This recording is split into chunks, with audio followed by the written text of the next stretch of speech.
Chapter 13. Colden. Doc Savage snowshoed back to his plane. It held a radio set, a short-wave outfit, the type most efficient in coping with the static disturbances which seemed associated with the play of the aurora borealis. The apparatus could be used for either code or telephonic transmission. Doc employed the latter. He contacted the big speed plane which was bringing his 5 companions northward. The larger craft had been left some hours behind by Doc's racer. Long Tom, the electrical wizard, was operating the trimotor radio. "What's your position now?" Doc queried. There was a pause while Long Tom consulted Rennie, the navigator. "We're about 400 miles south of Snow Mountain." "Continue on to Snow Mountain," Doc advised. "Land there and await further instructions." "Did you find Benlanium?" Long Tom questioned. "I found a mystery on the snow," Doc told him. "A profound mystery." "I don't get you."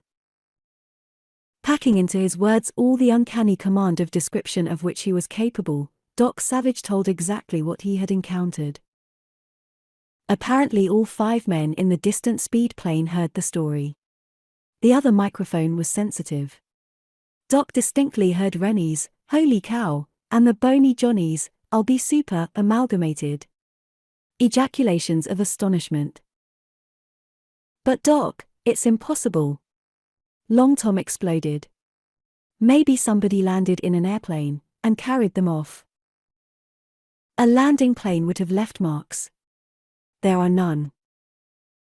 It could have been an autogyro, or even a helicopter. The latter ship could rise and descend vertically. The snow is extremely soft," Doc explained with patience. Rotation of a helicopter's wing blades would create quite a stir in the air. It could not help but disturb the snow. "No, the thing can't be explained that simply." "I've got it.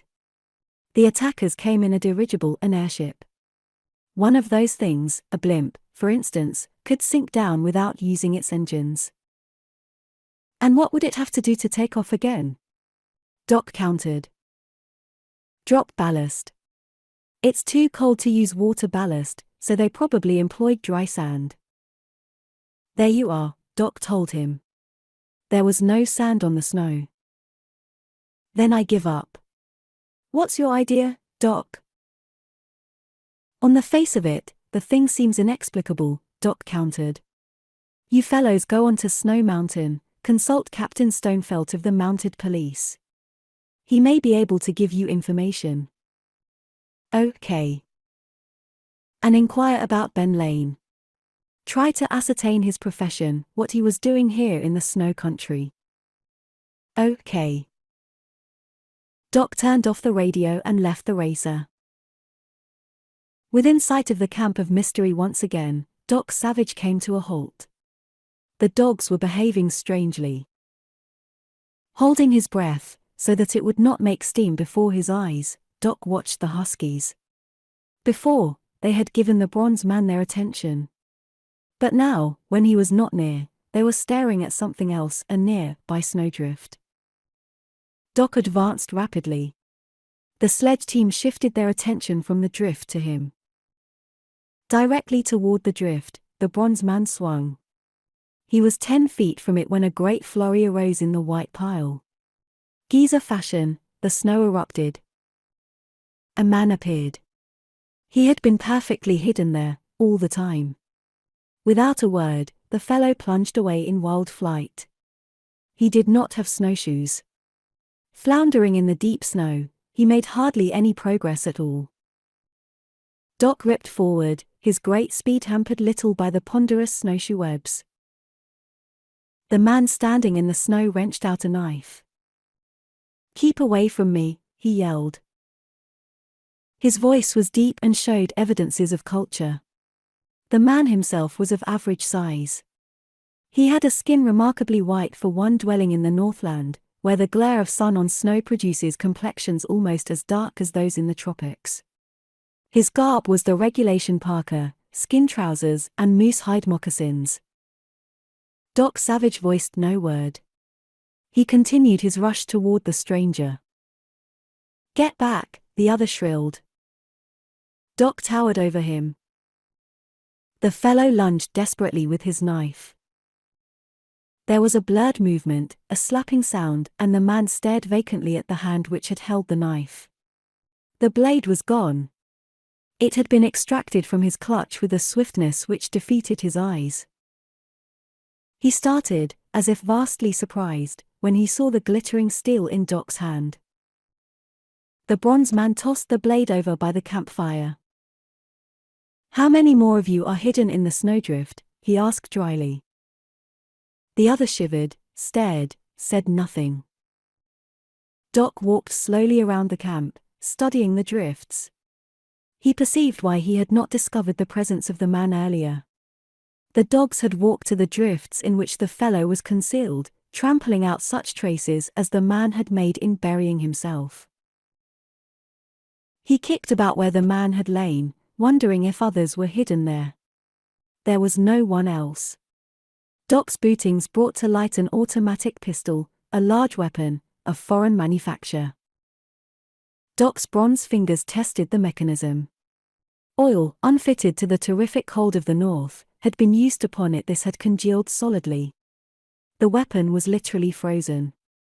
It would not discharge when Doc pulled the trigger. He went back to the pale man, and asked, "Are you Benlanium?" Before answering, the other considered for some time. "I am Colden," he said at last. Doc juggled the gun. "Is this yours?" he asked. "No," Colden disclaimed, in his well-modulated voice. "It belonged to Benlanium." "Why did you hide yourself from me?" Again, Colden appeared to debate his reply. "I thought you might be connected with the thing." Doc's flake gold eyes bore steadily upon him. "What thing?" "Who are you?" the other countered. "Doc Savage." Colden started, as if profoundly impressed. "What a ghastly mistake I came near making. If that automatic had not been frozen, I might have shot you." A native of the snow country would know enough to use proper oil on his gun during the winter, Doc remarked, watching the man. "It was Benlanium's gun, I told you. And I do not think Benlanium was a native of the north. In fact, he was a tenderfoot." "Was?" Colden passed a hand over his brow, as if he felt slightly dizzy. His steaming breath came in staccato spurts. "Was is right," he muttered. "Something happened to him, something incredible." "Suppose you give me a coherent story," Doc suggested. "Benlanium hired me and two others as guides and dog drivers on his trip to the railroad," Colden said slowly. "I am a trapper by profession. Benlanium told us he was in a hurry to reach New York City to see you, Doc Savage. He told us nothing else." "What is Benlanium's business?" "That I do not know." Pausing, the man eyed Doc Savage, then he went on more rapidly, more firmly. "Benlanium is something of a mystery as far as the residents of Snow Mountain are concerned. He bought his supplies there. Then he would disappear into the back country for long periods." Doc was intently watching Colden's features. The lineaments were regular. It was not an unhandsome face, and was losing some of its paleness. "We camped here to get a meal and rest," Colden went on. He passed a hand over his forehead again. "You won't believe the rest. You'll think I am crazy. I don't know, I may be. As I lay there in the snow and thought about it, I began to believe I was insane. That is the only way to explain it, the hallucination of a crazy man." Doc's expressive voice was quiet. "What happened?" Colden suddenly covered his eyes. "It couldn't be. There must be something wrong with my mind." Doc waited for the man to go on. Colden uncovered his eyes. "Something came, something invisible." "Invisible?" It attacked us. Colden's voice suddenly rose to a scream. Don't believe me, I must be crazy. You couldn't see it, and it tore open their throats, just like a beast. The man began to tremble. I can hear their screams yet, and the blood from their throats it spouted, it streamed on the snow. They fell down and died, every one of them. Except you, Doc reminded. I ran and hid in the snow, Colden groaned. I shot at the things. But you couldn't see them. There was nothing to fire at. And it got me, I hid, and for some reason they didn't come for me. The bodies? Doc questioned.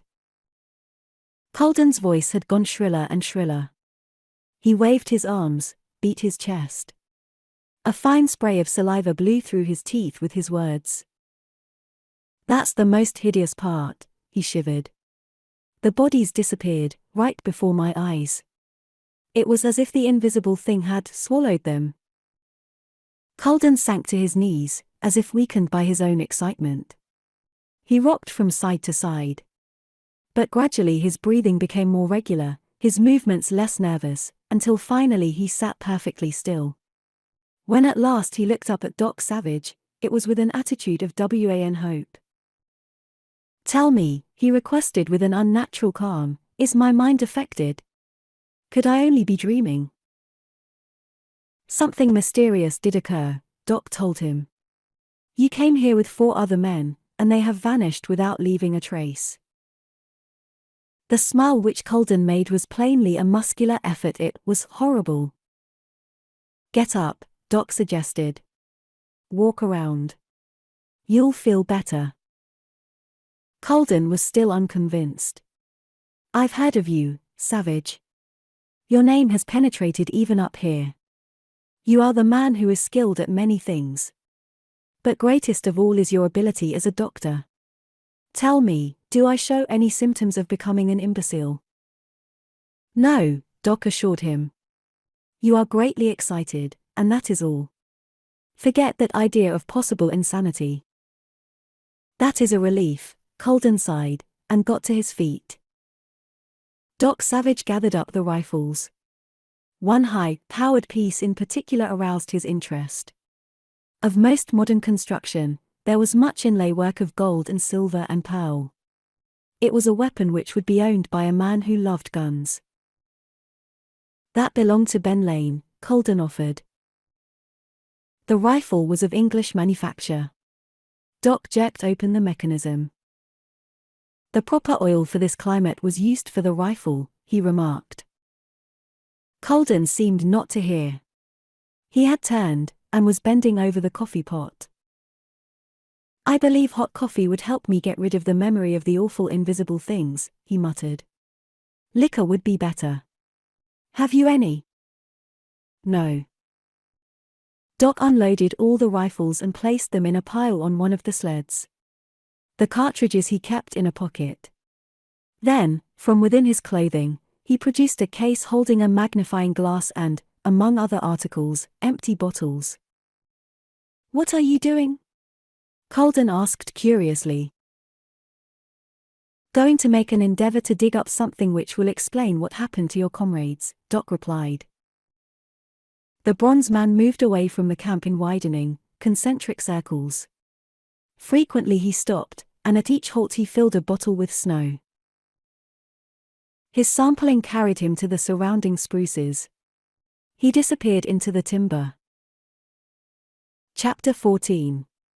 Treachery. For some time after Doc Savage was lost to sight in the spruces, Colden sat motionless. His eyes were fixed intently on the spot where the bronze man had vanished.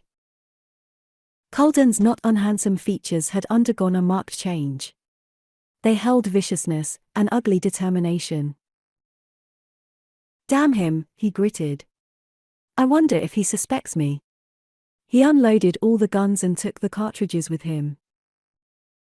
With the bloodthirstiness of a mink waiting at a burrow mouth for a rabbit to appear, Colden gazed at the black wall of spruce. If that automatic had not frozen, I could have killed him, he grated. Conviction that Doc was engaged in a prolonged scrutiny of the thicket seized Colden. He moved away from the camp, making toward the spot where Doc's racing plane stood. He did not show undue haste, nor did he glance around to see if he was observed. "That would make the bronze guy suspicious if he saw me," he mumbled. Passing through the spruce, he did not encounter Doc Savage. He stood briefly eyeing the fast plane. Its excellent lines impressed him. "Unusual aerofoil design," he said appreciatively. "Somewhat unique dihedral rigging, which no doubt decreases head resistance." Colden, it was evident, possessed more than a layman's knowledge of aircraft. He advanced, and walked slowly around the fast ship, then stepped up into the cockpit. Standing there, he looked around intently, searching for Doc Savage. There was no sign of the bronze man. Colden drew a penknife and, opening the parachute pads which formed the cockpit cushion, cut the shroud lines. He carefully closed the pack to hide his handiwork. Scrambling forward, Colden opened a door in the cowling back of the engine and plunged in a hand. He knew what he was doing. He twisted valves which shut off the fuel supply back of the carburetors. The carburetor bowls and a tiny vacuum tank held enough fuel to permit the engine to run for 4 or 5 minutes. Then it would stop. "With this fast ship he hasn't a chance in a million of getting down alive," Colden chuckled. "These 2 clearings are the only ones for miles where this ship could land safely." Colden closed the door of the cowl carefully, clambered back to the cockpit and dropped down into the snow. Using a mitten, he knocked off such snow as his moccasins had deposited. Then he stepped back. Judging by visible tracks, he had merely looked into the plane, as any curious individual might do. He walked back to the camp. Some minutes elapsed before Colden sighted Doc Savage. To the sinister fellow's relief, the bronze man was on the opposite side of the clearing. Doc's actions caused Colden to mutter profanely under his breath. "What in blazes is he doing?" he growled. Doc Savage was moving from tree to tree. From each he scraped particles of bark. These he placed in one of his small bottles. As the bottles were filled, he racked them in the case. Last of all, Doc merely uncorked bottles, waved them about, then corked them again. "Mind telling me what you are doing?" Colden asked, when the bronze man walked up. "Merely taking samples of the snow, tree bark, and air," Doc informed him. "Why?" "As I told you, they may be useful in solving the puzzle of what happened to your companions, Benlanium and the other 3. Colden covered his face with his hands. It was awful, the invisible thing, tearing at their throats. "And the bodies being swallowed by invisible monsters," Doc added. "Please, I'd rather not talk about it." Doc nodded sympathetically. "I see you left the camp." "Yes," Colden replied easily. "I walked over to look at your plane." "Like it?" "I don't know much about airplanes," Colden lied. "Never been up in one. But yours looks like a sky wagon that can get up and step." "I'm going to fly to Snow Mountain and inform Captain Stonefelt of the mounted police of what occurred here," Doc said. "Can you take me, too?" Colden demanded, knowing very well from his inspection of the racer that it would carry only 1 man. "No room," Doc advised him. "You will have to stay here." Colden managed to look blank. "I don't fancy that. The thing may come back." "The racing plane is designed with everything sacrificed to speed," Doc advised him. "There is no way of taking you." "Then it looks like I stay," Colden said, lips warping a crooked smile. "Better leave me some cartridges for a rifle, though." Without the slightest hesitation, Doc dropped a bronze hand into a pocket under his parka and drew out a fistful of shells. "These are for Benlanium's rifle," he said. "It's the most powerful gun of the lot." Colden picked up the expensive inlaid rifle which he had stated was the property of Benlanium. He did not, however, thrust cartridges into the magazine. Doc walked toward his plane, Colden striding alongside. The big motor, thanks to the electrical warming pads on the carburetor, started with the first grunt of the starter. Doc Savage warmed the motor 30 seconds, a minute. Perspiration began to steam on Colden's forehead. He was fearful that the fuel would run out before Doc took off. But it did not. With a blasting roar of giant cylinders, the plane plowed forward. Ski runners climbed up on top of the soft snow. White flakes squirted in a boiling maelstrom behind the tail, skid. The craft lifted into the cold, northern air. A range of low hills lay immediately to the westward. The ship mounted just enough to top these, then dropped out of sight beyond. Colden smirked as he listened to the throbbing of the great engine. "He's flying low," he chuckled. "He don't know it, but he is committing suicide. He will have no time to pick a landing spot, even if there was one, and there is not." Colden hastily loaded Benlanium's expensive rifle. "I might have managed to shoot him," he growled, "but the chance was too great. That bronze fellow is no ordinary foe." The gun reloaded, he lifted a hand to an ear. The volleying of the racer motor was still loud. Suddenly, it stopped. Colden could not restrain a yell of vicious delight. It ran out of gas. Dropping the rifle, Colden cupped both hands behind his ears. He listened with a strained intentness. The distant plane, descending, was making a whistling sound. This reached Colden, although faintly. It told him the craft was coming down fast. "Wish I could see it," he groaned. The range of high hills prevented that. Then came a series of crashes.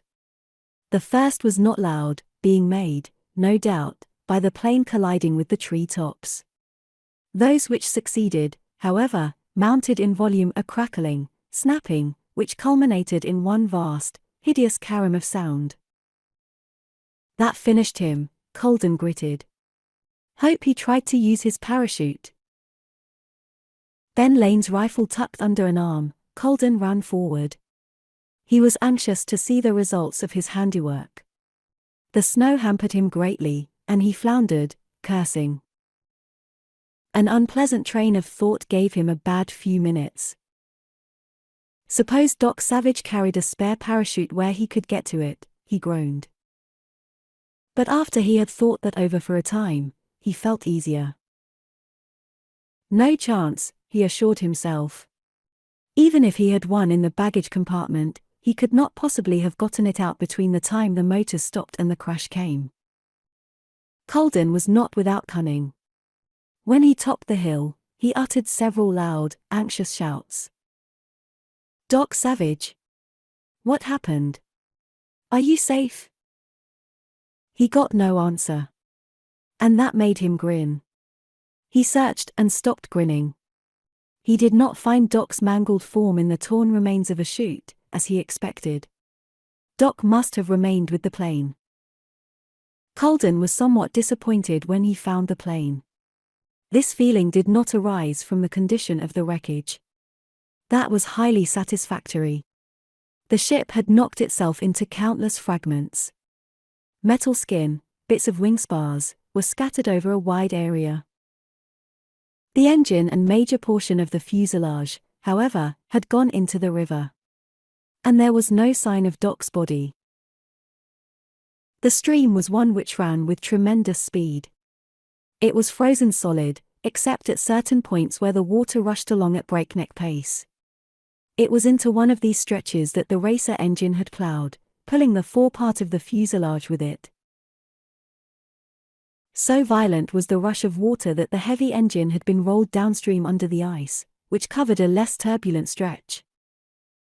Colden tramped around and around, using his eyes to the fullest.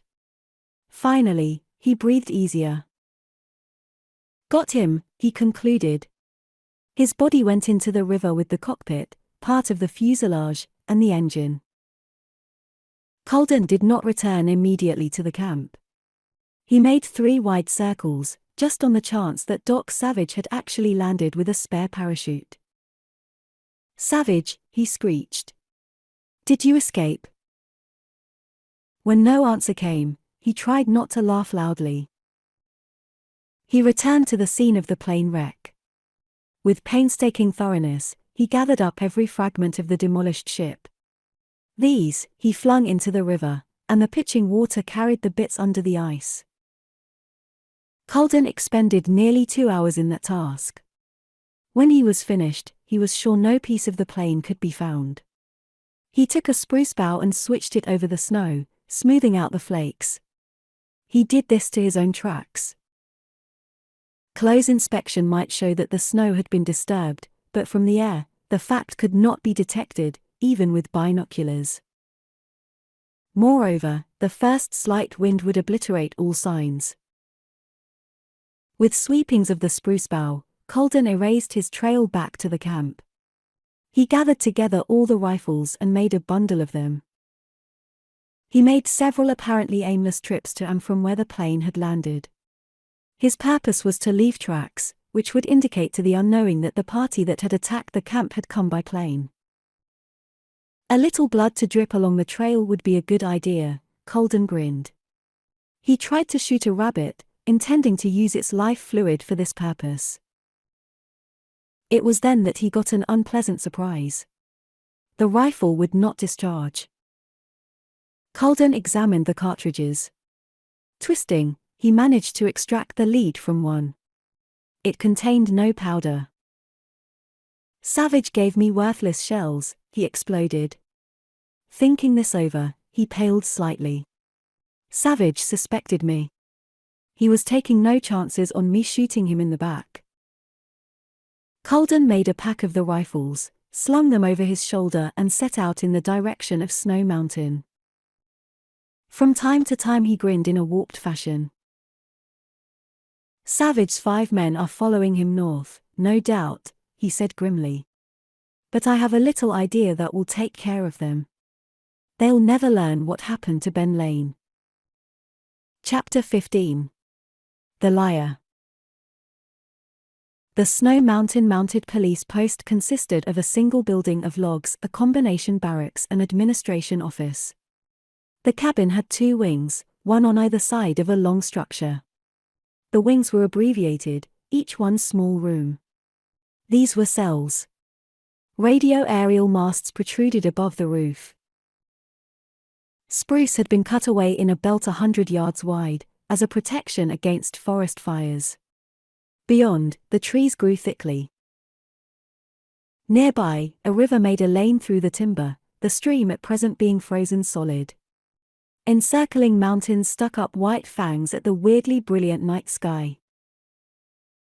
The hour was late, even for a region where little attention was paid to daylight, there being only about 3 hours of it out of the 24. Captain Stonefelt of the Mounted sat in his office, wide awake. There was a sheet of paper before him. A sergeant of the Mounted was also present. With the pencil, Captain Stonefelt drew circles on the paper.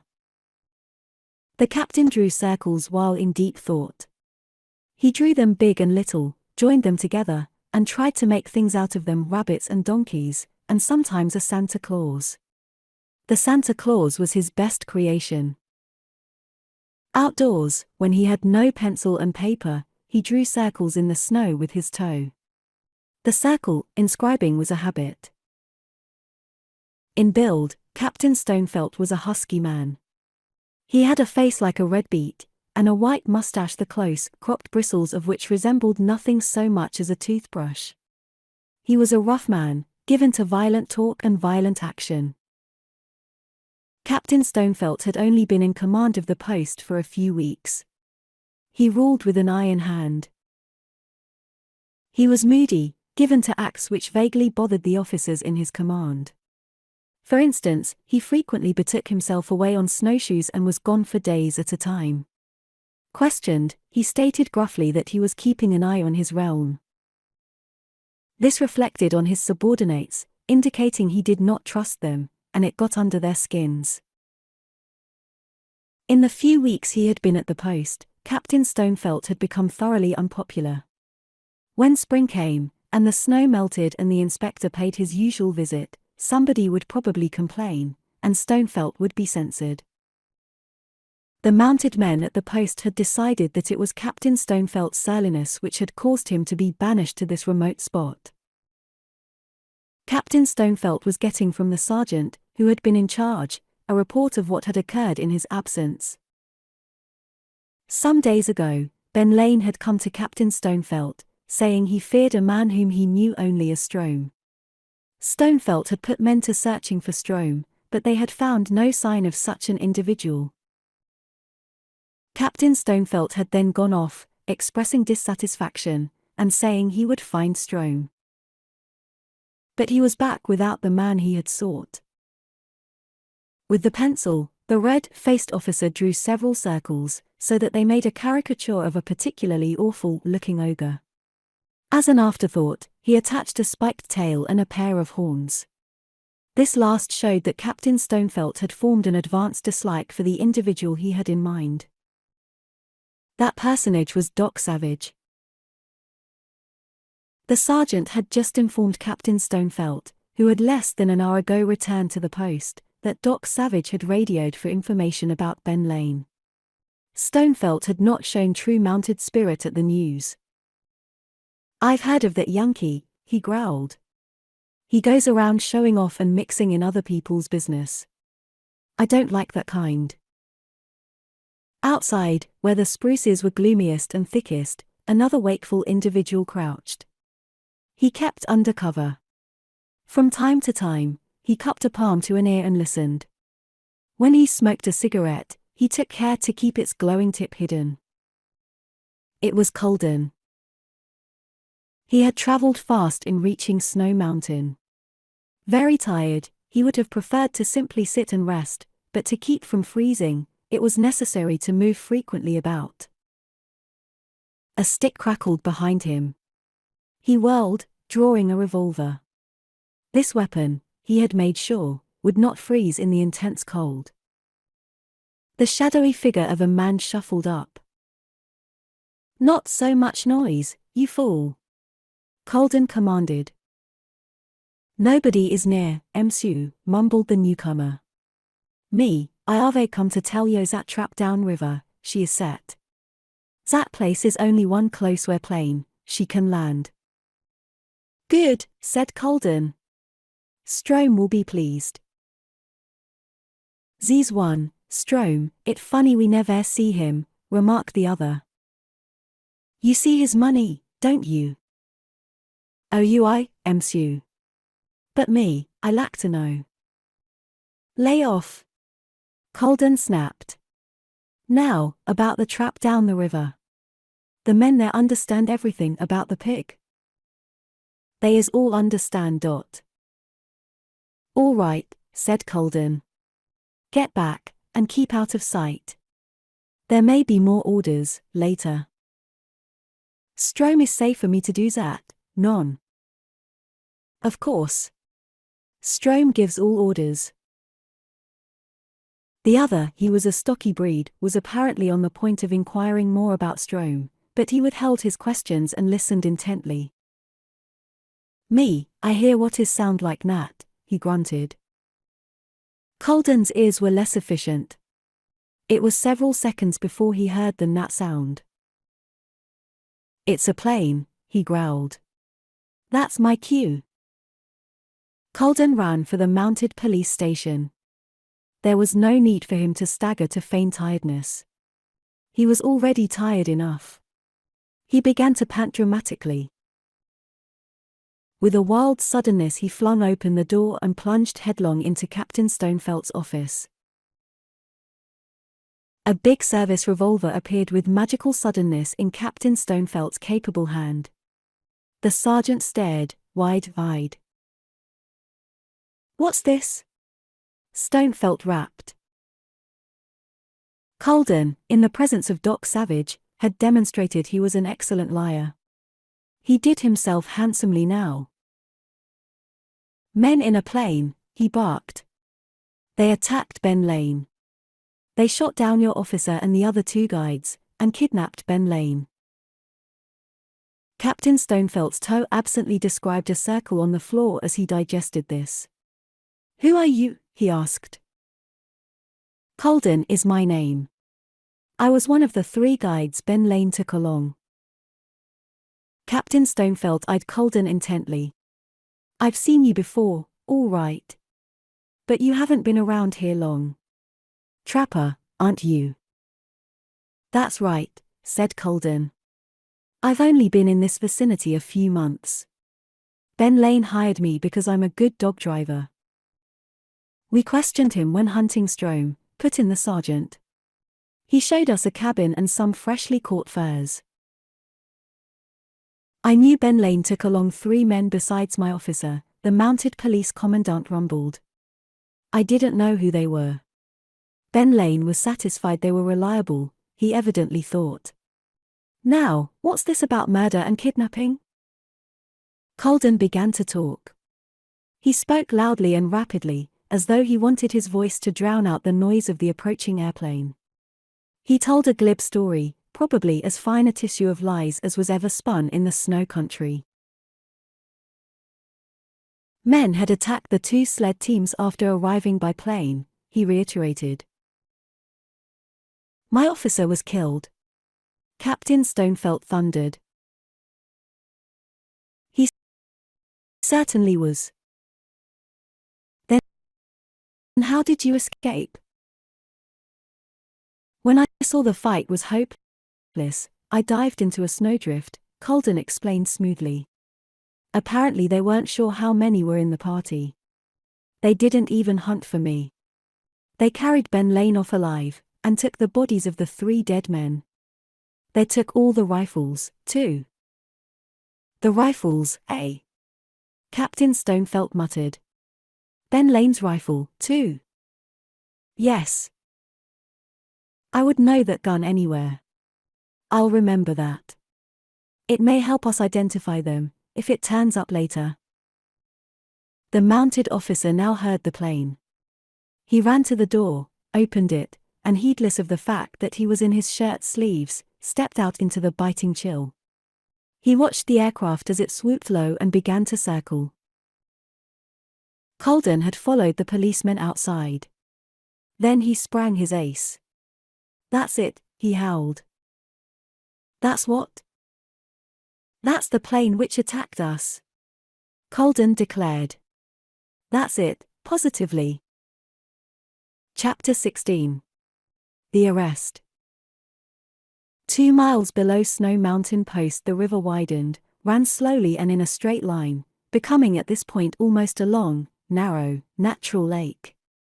And here, at this time of the year, the ice varied in thickness from 3 to 9 feet, depending on the current below. The bony, scholastic Johnny was at the controls of Doc Savage's giant speed ship. He made for the wide point of the river, this spot offering the only suitable landing space in the neighborhood. An ultranodulated terrain, he remarked. What? Queried Monk. He means that it's a rough country, you hairy mistake, Ham advised. Big-fisted Rennie, occupying a seat beside Johnny in the pilot's compartment, was sweeping the ground with glasses. That stretch of river is the only place for landing, he rumbled. Well, I guess the ice is thick enough.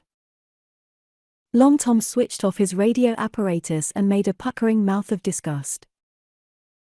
You know, I'd feel a lot easier if we had heard some word from Doc, since he found Benlanium's raided camp, the electrical wizard said gloomily. But I haven't even heard the carrier wave hiss of his transmitter. Monk, after peering at the chill, ghostly white world below them, crossed his long arms and shivered elaborately. Brothers, this is the original icebox, he chattered. Johnny flew very low above the river, scrutinizing the ice as best he could in the brilliant northern night. There was nothing more treacherous than a frozen river, he knew. Monk, after surveying the chilly realm below again, continued his dissertation on the surmised bad points of the vicinity. "Dog gone lonesome, too," he grumbled. "Bet there ain't a girl within 200 miles. Still indulging in lacrimations because Doc decreed that Midnight Davis remain behind, chuckled Gaunt Johnny. "Do you guys blame me for grousing?" Monk grinned. She was a peach for looks. A guy couldn't want for better company. She was sure set on fire when Doc wouldn't take her, Long Tom chuckled. It served her right, Rennie boomed. The young lady was slightly conceited. The conversation came to an abrupt end, as Johnny cut the throttles and coasted down cold air lanes for a landing. All knew that even a small patch of ice, made thin by fast-running water beneath, would bring disaster. The big plane was heavy. Moreover, it bore a substantial load, and the light was deceitful.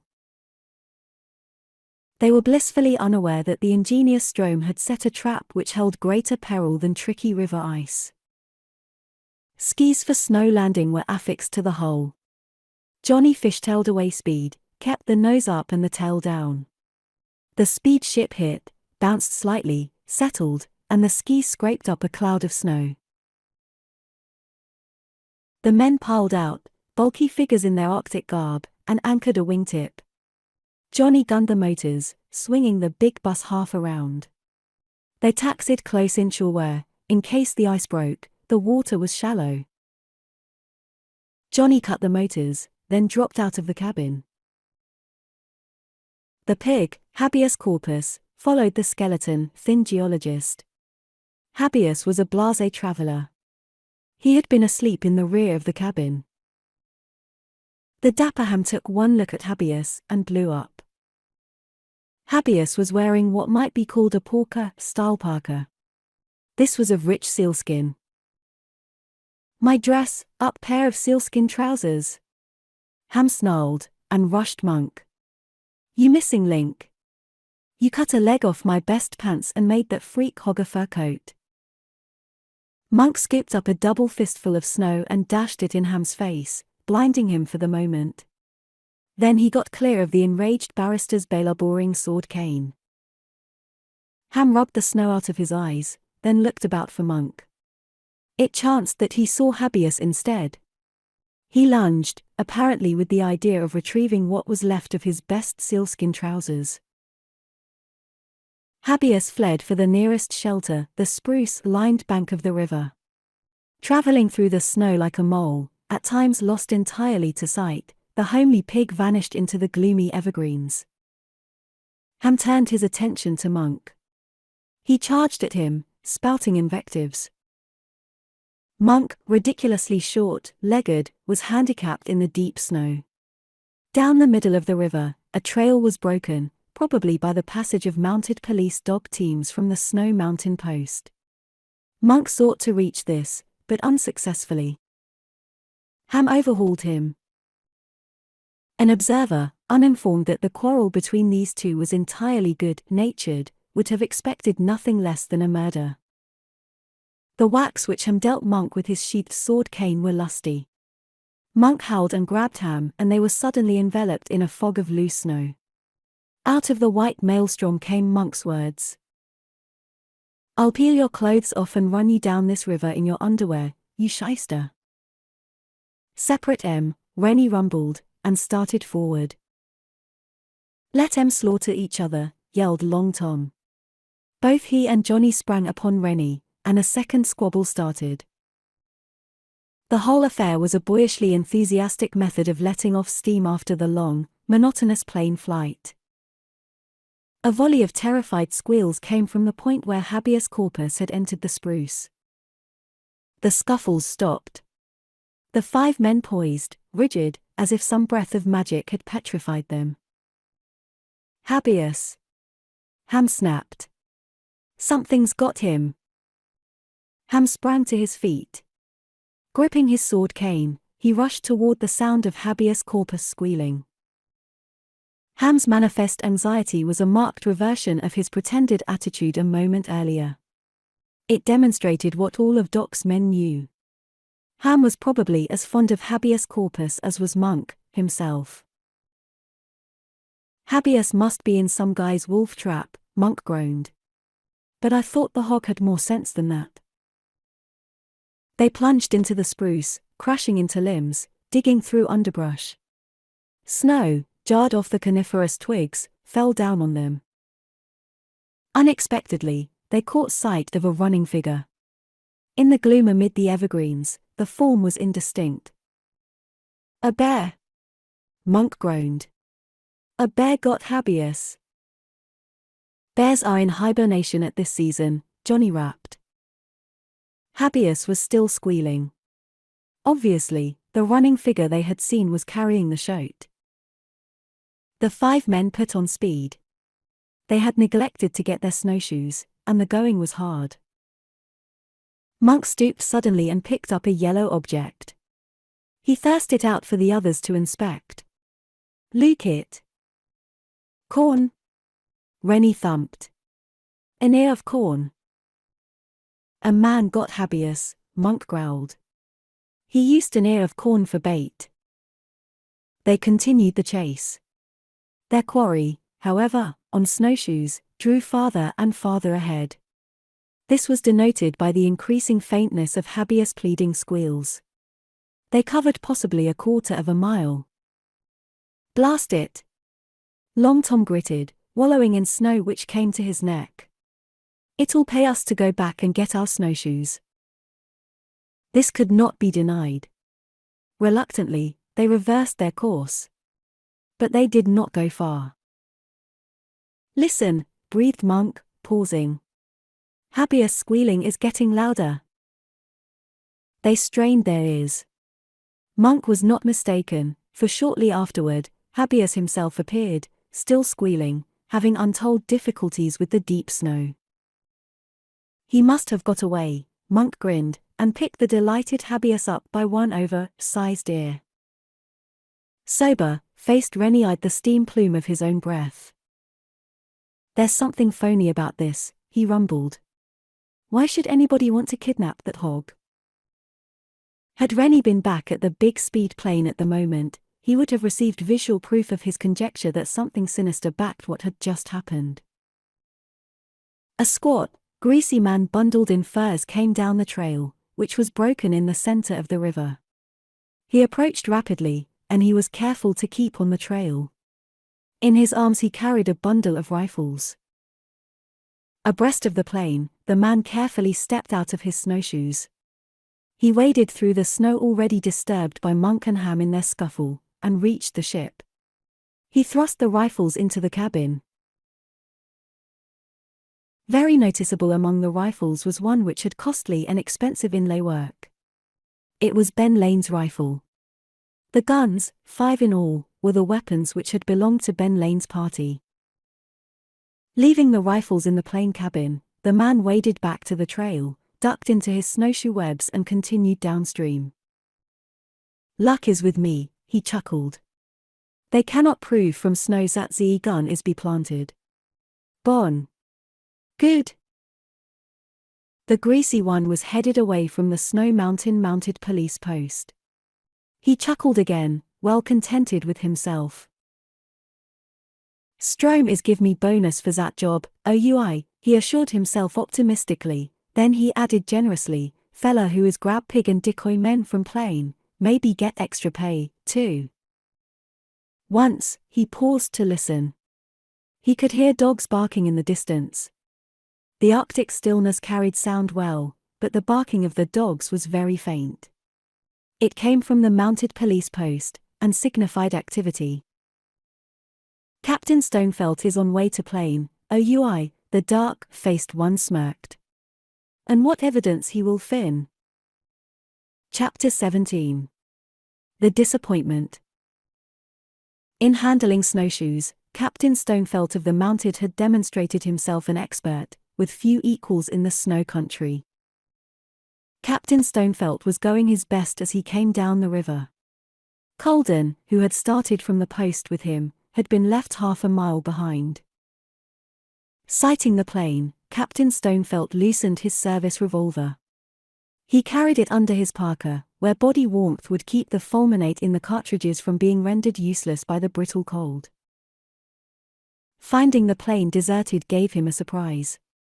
He snowshoed up briskly and looked in. It was rather dark in the cabin. He decided to turn on the light. The switch, he reasoned, was forward on the dash. The captain stooped to free his feet of the snowshoes, preparatory to scrambling inside. A great weight slammed unexpectedly upon Captain Stonefelt's shoulders. He was smashed down, half buried in the snow. The flakes got in his eyes, blinding him. He wrenched and kicked, swearing violently. The service revolver was torn from his clutch before he could fire it. After that, he was yanked to his feet. Sputtering, the officer poured snow out of his eyes, then glowered wetly. The man who had seized him resembled nothing so much as an enormous, slightly humanized gorilla. 4 other men stood about, wearing ominous expressions. Monk and the others, returning to the plane, had mistaken Captain Stonefelt for a marauder whose intentions were not good. "Talk fast, beat face," Rennie rumbled at the ruddy, featured mounted officer. "You're under arrest," grated Captain Stonefelt. "Holy cow!" Rennie exploded. Monk reached forward abruptly and wrenched up Captain Stonefelt's parka. This disclosed the regulation red coat. "He's a mounted policeman," Monk said, small-voiced. "I'll be super amalgamated," offered the bony Johnny. "You're all under arrest," Captain Stonefelt repeated. Long Tom, his sallow features angry, demanded, "What for?" "For kidnapping Ben Lane and murdering 3 of his companions, including a mounted policeman," the redcoat retorted grimly. Colden now put in an appearance. Some distance behind him came other redcoats. Colden leveled an accusing arm at Monk and the others. "This is the gang that attacked us," he shouted. "They kidnapped Ben Lane, killed the others." Rennie emitted a roar and started for Colden, who prudently retreated. The arrival of the other mounted policemen, rifles ready, brought Rennie to a stop. "This is the gang," Colden repeated vehemently. "Why don't you search their plane, Captain Stonefelt? You may find Ben Lane, or the bodies, or maybe they've got Ben Lane's rifle in there." "I'll look," Captain Stonefelt growled. He clambered into the plane. During the next several minutes, he made an extensive search. Then he thrust his head outside. "There is no evidence in here," he stated. Colden hastily turned his head, in order that his blank expression might not betray him. He was stunned. Ben Lane's rifle not there. Colden felt sure his henchman had planted the rifle. Going to the plane, Colden conducted a search of his own. When he emerged, he was very baffled indeed. The planted evidence was nowhere in sight. Moreover, it was apparent that Doc Savage's 5 men had not removed the guns. Had the breeds, after all, failed to make the plant? Colden shivered a little inside his parka, as he tried to figure out the answer to that question. There ensued a good deal of argument, some of it violent. Doc Savage's 5 men declared their innocence in no uncertain terms.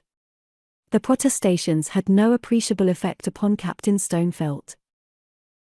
The mounted chief simply listened, scowling blackly, drawing circles in the snow with a toe. Perceiving that loud talk was getting them nowhere, Doc's men changed their tactics. Ham took over the conversation and began an impassioned plea. A more convincing talker than Ham would be difficult to locate. The sartorially perfect lawyer had spent years developing a glib tongue in swaying juries. He now put forth his best oratory. He gestured, chose his words carefully, he flattered and cajoled. The talk he put up would have melted a stone man. "Baloney," growled Captain Stonefelt, after listening to Ham's best. "I'm going to lock you up while I hunt for evidence." Monk and the others were searched, then marched back to the post. They were a dispirited lot.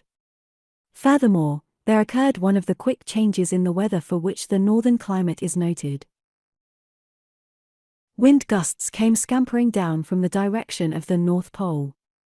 These came faster, and within 10 minutes a young gale was blowing. The sky remained clear and cloudless, but the wind blew up the snow in choking clouds, and it became quite murky. "A blizzard when it ain't snowin'," Monk grumbled. "What a country!" Cell accommodations at the Snow Mountain Mounted Police Post were not commodious. Captain Stonefelt scratched his head over the problem of how best to distribute the captives. "We'd better separate the two big ones," he decided, indicating Monk and Rennie. So Monk and Ham were placed in one room, while Rennie, Long Tom, and Johnny were incarcerated in another.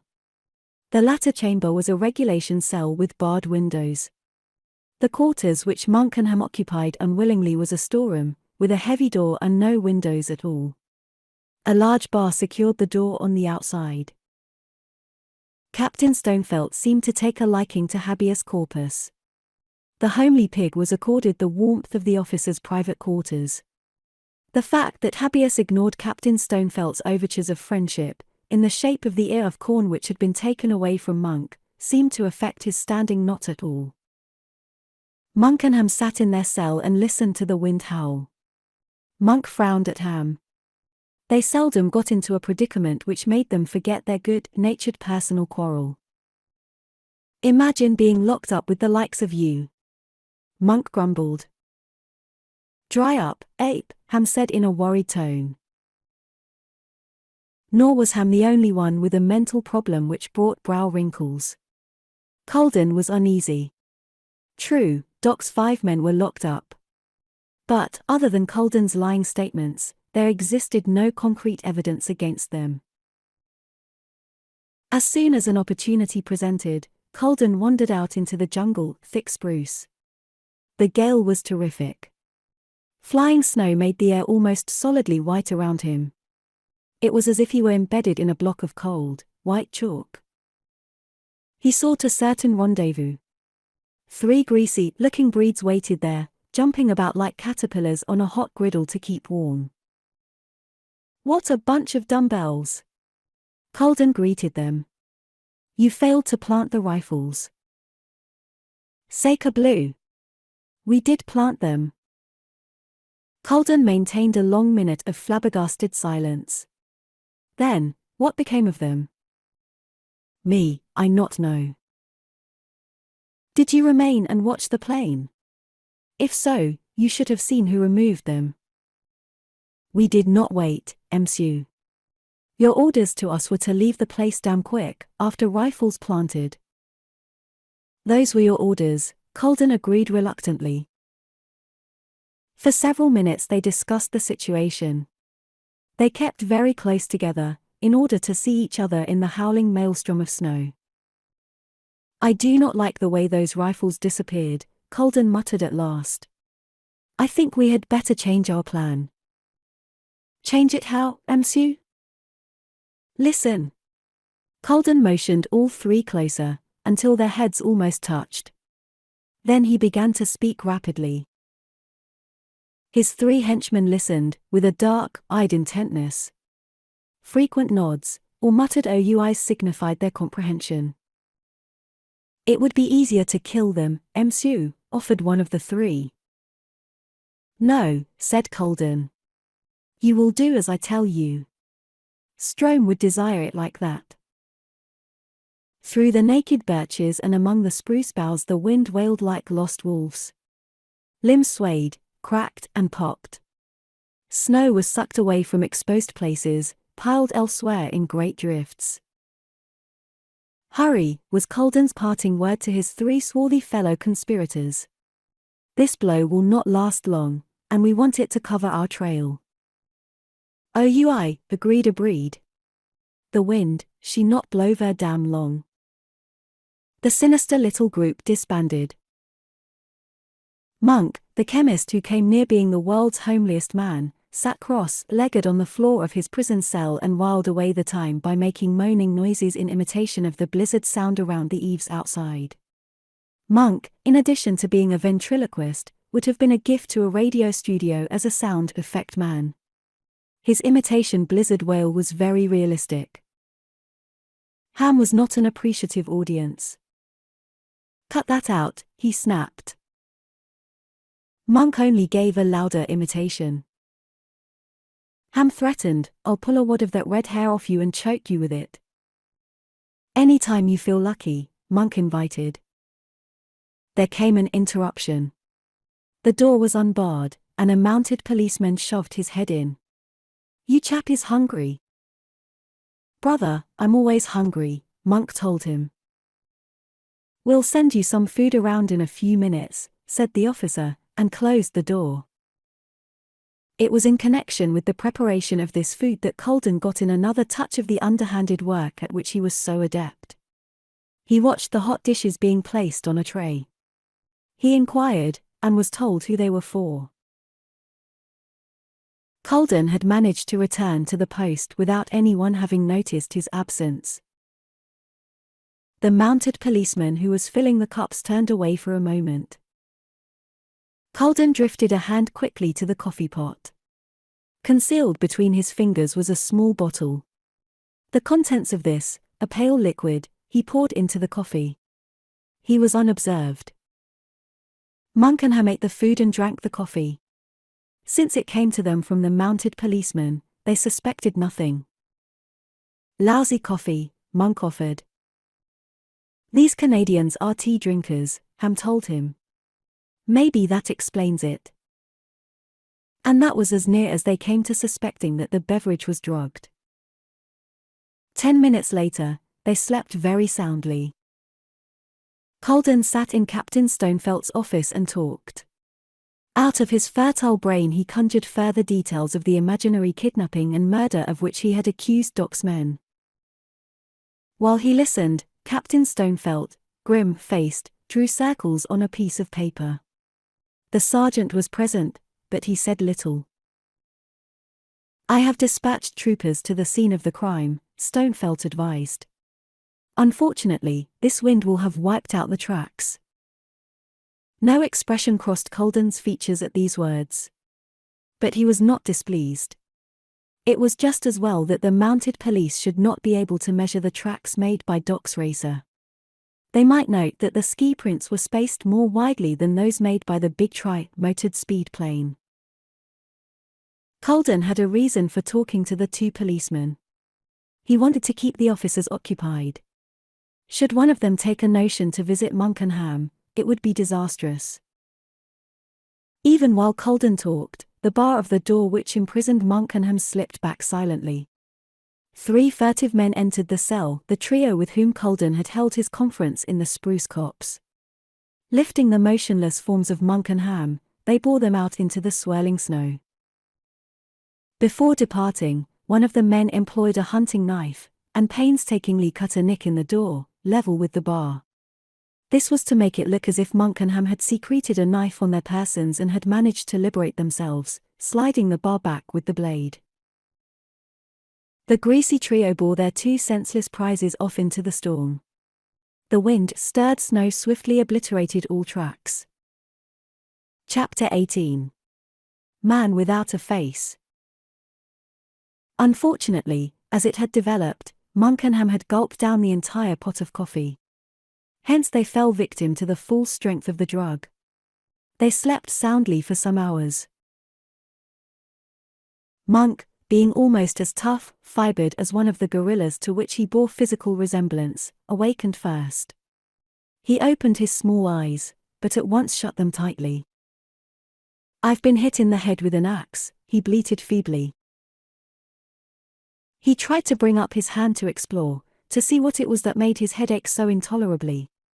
His wrists were bound with moose-hide thongs, he discovered. Furthermore, they were linked to the floor with a chain perhaps 2 feet long. Monk tried to free himself, but failed. He finally concluded that his head was not outwardly damaged, after all. "Knockout drops," he mumbled. That's where the ache came from. He roved his eyes around the room. The room was windowless. It was built of logs, with a ponderous door. The ceiling seemed to be of logs also, dirt-covered. This place was much larger than the mounted police post cell. The sole article of furniture was one built-in bunk, which stood fully 4 feet above the floor. Monk, from his sitting position, could not see into the bunk. Ham reposed nearby, likewise bound and chained to the floor. He snored weakly. Managing to roll over, Monk reached Ham with a toe nudge. This got no response, so he kicked with more force. Ham groaned, then wailed faintly, "My head!" He squirmed, succeeded in sitting up, and peered around. "Great Scott, we've been moved." "Where are we?" Monk asked. "How should I know?" Ham snapped, then tried to grab his aching head. The chain stopped his arms. Monk listened intently. Something was amiss. Abruptly, he got it. The whoop and howl of the storm. This could no longer be heard. "We've been laid up quite a while," he decided aloud. "Say, where in blazes can we be?" Said a voice which neither Monk nor Ham had ever heard before. "You can't prove it by me." Both the homely chemist and the dapper lawyer tried to spring erect. The chains kept them down. The voice, it had come from the bunk, spoke again.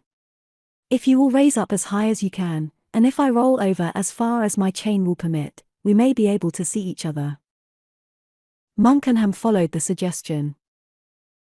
A man became visible in the bunk. His ankles and wrists were lashed, and he was chained to the wall. Monk and Ham emitted twin gasps of horror.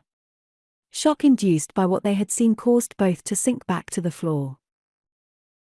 The man on the bunk also collapsed, as if the effort of lifting himself slightly had taken all of his strength. They could no longer see each other. But, before the eyes of Doc Savage's still swam the image of the man's head. The man had no face. Monk shuddered, then closed his eyes as if to shut out the vision. Much of the flesh was gone from the features of the man on the hunk, literally eaten away. On his forehead, bare bone actually showed. That anyone could live in such a condition was surprising. That the unfortunate could speak with comparative levity was astounding. The faceless man's eyes, both had noted, were untouched by the horror which had consumed part of his features. During 20 or 30 seconds of pin-drop silence, nothing was said. "I must look like hell," the man on the bunk said weakly. "What did it?" Ham asked. "Acid," replied the weak voice. "They let it fall on my face, a drop at a time. It hurt awfully. I almost passed out every time a drop fell." Monk, having a little difficulty with his words, asked, "Your eyes are okay?" "Oh, yes, they saved those. You see, I know the whereabouts of something they want. So they let me keep my eyes, to use in guiding them to the spot." "Torture," Monk muttered. "Hell," said the man on the bunk. "That's what it was."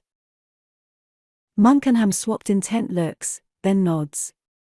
Both had reached the same conclusion. "Ben Lane," Monk called. "Yes," said the faceless man. "That is my name. Now, who are you fellows?" Monk introduced himself and his companion, ending, "We're two of Doc Savage's gang." "Doc Savage?" Delight entered Ben Lane's feeble tones. "He came north. Where is he?" "I wish I knew," groaned Ham. "The last word we had from him was by radio. He was—" Ham subsided as a rattling came from the door. It was being unfastened. Rusty hinges complained metallically. Men came in, too, at first, rifles ready with hammers latched back. 4 more trailed them. There were 6 altogether. The devil's half-dozen, Monk growled. He could not have been far wrong. Squat, broad, unappealing to the eye, offensive to the nostrils, not one could boast the pure blood of red Indian, olive Eskimo, or white Canadian. On their faces they bore the scars of past fights, and in their eyes an ugly glitter, a pinched beady look that comes from evil thoughts and vicious living. Strome's men, Benlanium said, WAN voiced, from the bunk. One man, stocky and malodorous, sidled over and looked into the bunk. What a damn pret face, Msues, he said thickly. You've got what you want, Benlanium told him. Go ahead and cut my throat. That's your style. The other cursed him hoarsely. We is keep yo alive, Msu. Maybe yo give us wrong dope, non. You got the truth, muttered Benlanium. The homely monk scowled, and the expression on his unlovely features thereby became so ferocious that one of the riflemen retreated uneasily. So Strome had made Benlanium divulge the whereabouts of the thing he wanted. The torture, droplets of acid to eat away the flesh of Benlanium's face, had been successful. The fellow at the bunk swiveled away, and addressed one of his gang. "The acid, you got her?" he asked. A thick, walled glass bottle was produced, together with a glass rod. The procedure was evidently to dip the rod into the acid, let the drops trickle off. The spokesman studied Monk, then Ham. Monk's homeliness seemed to intrigue him. He pointed at the furry chemist. "Z's one first," he directed. "Acid, she not mak that face much worse to look at. Say blue. But she mak him yell out ze truth." Ham, who ordinarily relished any crack about Monk's looks, showed no liking for this one. Hurling to the end of his chains, he tried to pull a rifle toward him with his knees. By a bare margin, he was unsuccessful. "Yo later, Msu," he was promised. Monk watched the glass cork being extracted from the bottle. His little eyes seemed to acquire a trace of redness, although his features remained immobile. Too, his face began to steam in the chill air, as perspiration came. One rifleman took up a position as guard at the door. 4 others seized Monk. They seemed to expect the big anthropoid of a fellow to struggle. But he disappointed them. Monk was canny, he intended to concentrate his efforts on spilling that bottle of acid. The man with the bottle took up a position near the chemist's head. "Yo will answer questions," he insisted. "What do you want to know?" Monk asked, quietly enough. "How much yo know about Strome, hairy one?" "Huh?" "Strome, he want know if yo got any idea who he is," explained the breed. "Did yo boss, Doc Savage, leave any ideas about Strome written on paper? Teeing sat police is maybe get." "What do you mean, did Doc Savage leave? What's happened to Doc?" "Bronze man is dead." Monk reared up. Great muscles began to writhe and knot under his clothing. And then, quite suddenly, he collapsed. A trilling sound, a note totally unlike any other, had impinged upon his ears. With an uncanny rhythm, it traveled up and down the musical scale. Monk closed his eyes tightly, as if doubting his ears, and wondered if the trilling was a freak of his imagination. For the fantastic note, if it was genuine, signified the nearness of Doc Savage. It was real enough. The door had been closed. Now it snapped open. The squeal of its hinges seemed to mingle with the abrupt, terror-stricken shriek of the rifleman who stood there on guard. Strome's breeds spun about, jaws slackening at what they saw. For a moment they stood rigidly unmoving, like birds' nerve frozen by the nearness of a serpent. But in this case, they might be likened to the snake, and the giant man of bronze in the door a nemesis, a personification of the justice which they had long evaded. Doc Savage's corded bronze fingers were about the neck of the guard. with a twist, he could have disjointed the fellow's head from the spinal column. A blow to the jaw could have ended the fellow's life with equal ease. The bronze giant did neither. His knowledge of human anatomy told him the location of responsive nerve centers. He exerted pressure on those a sudden twist. The guard became limp, dropping the rifle which there had not been time to use. The breeds broke their spell as the bronze giant flashed toward them. One flung up a rifle. He was too slow, for the man of metal was magically beside him. Doc grasped the back of the fellow's neck, exerted brief pressure, then released him. The man let fall his rifle. He walked blindly, in strange fashion, across the cabin. He showed no awareness of the fight behind him. Unseeingly, he smashed against the wall. Even then he did not fall.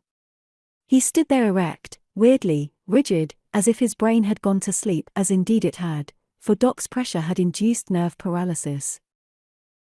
4 of Strome's henchmen remained on their feet. Monk disposed of one of these, the one with the acid. The homely chemist kicked violently. The acid was spilled over the swarthy individual who held it.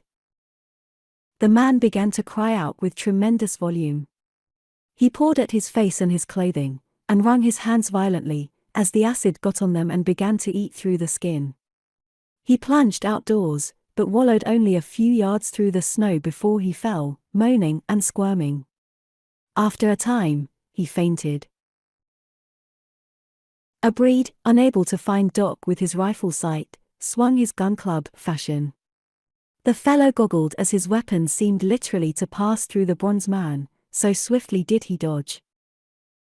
Doc leaned forward and struck the fellow on the jaw, just hard enough to cause unconsciousness.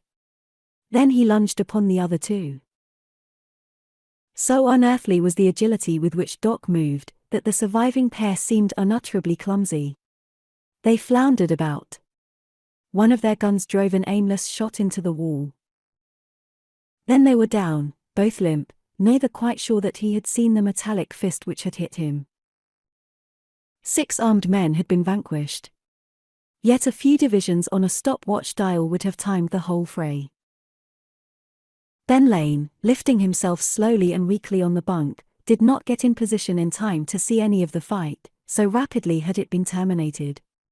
He looked, saw only a towering man of bronze, and, on the floor, the sprawled breeds. He saw also the breed standing against the wall, as if paralyzed. Benlanium tried to point at that one. "What the hell ails him?" he asked weakly. Chapter 19. The Master Metal. Doc Savage strode over and shoved the breed standing against the wall. The fellow collapsed as if he were a jointed toy. Monk and Ham jumped up and down to restore circulation, after Doc untied them. "They thought you were finished, Doc," Monk exclaimed. "How come?" "That fellow Colden doctored my plane so it would crash," the bronze man explained. "He didn't know I was watching him do it. Taking off, I flew over the nearest hill, bailed out with a spare parachute, and let the plane crash in a river." "But why?" Monk sputtered. "To give me a chance to follow Colden, in hope that he would lead me to Strome. Colden had some of his breed's plant rifles in your plane, Benlanium's rifle among them. Just why they were not there when Captain Stonefelt searched, is a great mystery to Strome." "You took them, Doc?" The bronze man nodded. "It was not difficult. Later, Colden had his men carry you two away from the mounted police post. Hope of finding Strome or Benlanium was my motive in following." "How far are we from the post?" "Quite a distance. They hauled you here by dog team." "Any sign of Strome?" "Not yet, unless these fellows know him by sight." Doc indicated the breeds. It required exactly 30 minutes to learn that the breeds had no information of importance concerning Strome. They were not brave souls. Awakening, the spell of terror induced by the bronze man's first appearance was still strong. They would talk, and did, gladly. We have never see Strom, one insisted. Me, I speak truth, monsieur. Colden is hire us. Order, she come from Colden. Always, OUI. The other 5 used different words, but they told exactly the same thing. The man burned by the acid was experiencing considerable pain. Everything considered, he had come off lucky. He was in no danger, and would not be permanently disfigured, for in all probability he could have new skin grafted on his forehead. Colden seems to be the main straw boss, said Monk. Colden is our man, Doc agreed. We seem unable to get a line on Strom, unless... The bronze giant went over and looked down at Benlanium. The latter had already been untied. Have you ever seen Strom? Doc queried. No. Benlanium managed a slight shake of his head. Strom is only a name. He remains in the background. Doc's flake gold eyes studied Benlanium. Feel pretty tough, don't you? I can take it. Buddy, you sure can. Monk declared admiringly. You're not in a serious condition, Doc told Benlanium. The acid had a burning effect, which was actually self-cauterizing. From inside his pocket, Doc drew a tiny but complete first aid kit. With this, he treated Benlanium's features. Don't worry too much about how you look, he suggested. You'll be surprised how plastic surgery can fix that up. Thanks. And now I suppose you want my story. The homely monk took it on himself to answer this. We've gone through a lot to get your yarn, he said. Let's have it before something else happens. I am a metallurgical engineer, said Benlanium. More properly, I should say that was my profession. 4 years ago, I resigned my position on the laboratory staff of one of the largest smelting firms in the United States. I was tired of working for a salary, and not an especially large salary at that. Scientists are practically always underpaid, Doc remarked. Go on. I came north to prospect. A year ago I hit it. I wasn't sure about the stuff, so I took some of it south and had it refined and tested, to make sure of what I had. What was it? Doc put in. Benlanium closed his eyes. It is something more valuable than all the gold ever taken from Alaska, or the diamond fields of Africa. It has a value hard to estimate, a worth the extent of which taxes the imagination. Monk squinted at Ham. The lawyer returned the glance, then made a corkscrew motion with one finger. Benlanium opened his eyes in time to see the bike play. I'm not screwy, he said dryly. It is every bit as big as I say. You see, I've visited all the great metal companies of Canada and the United States. Everywhere they were enthusiastic. They will take millions of tons, the moment I can promise delivery. Benlanium stared levelly at document. You see, Mr. Savage, in the manufacture of steel, manganese is added to give certain qualities of toughness and temper. Now this manganese in itself is not an especially valuable product. Its principal sources are in the Caucasus section of Russia, in India, West Africa, and Brazil. Not a great amount is produced elsewhere. Benlanium closed his eyes again. It seems that a syndicate, a tremendous organization, now controls the greater part of the world's output of manganese. The syndicate seems confident of furthering its scope, and eventually controlling the entire manganese industry. The men back of this syndicate have invested a tremendous sum of money, many millions. Naturally, they do not want to lose it. Strom is the head of this syndicate, Doc suggested. Yes. How did you know? From certain things one of my men overheard Strom telling a henchman in New York City, a henchman whom Strom later killed. Lifting a hand, Benlanium felt gingerly of the bandages on his features. Here in Canada, not 50 miles from this spot, I found a new metal which totally displaces manganese. This metal I have called Benlanium. You see, I am an egotistical cuss. Your Benlanium is present in quantities? Doc demanded. An entire mountain of it, the other replied. Benlanium does more than manganese ever did. Any steel company to which I gave demonstration will tell you that. By alloying it properly, you can produce a metal of unequaled lightness and strength, perfect for airplane construction. Strome got wind of your discovery, Monk surmised aloud. How? A steel company executive in the United States apprised him of the fact, not dreaming of the trouble it would cause, Benlane explained. This man Colden came to me. He offered me a flat sum of $2 million, in Strome's name, for the location of my Benlanium. They want to develop and market it? Doc queried. No, not until they had got back the money they had sunk in the manganese industry. They simply wanted to get control of my product, keep it off the market until some future time. Naturally, I turned the $2 million down. The Benlanium deposit is worth many times that. And now Strome is trying to find out where the deposit is. He has found out, Benlane said weakly. They made me tell. Doc Savage was silent, quiescent as a statue of the bronze metal which he resembled. Small lights seemed to play in the flake gold of his eyes. Guess I have lost the Benlanium, Benlane continued feebly. It's a shame, too. The metal would be invaluable in the development of aviation. You haven't lost it.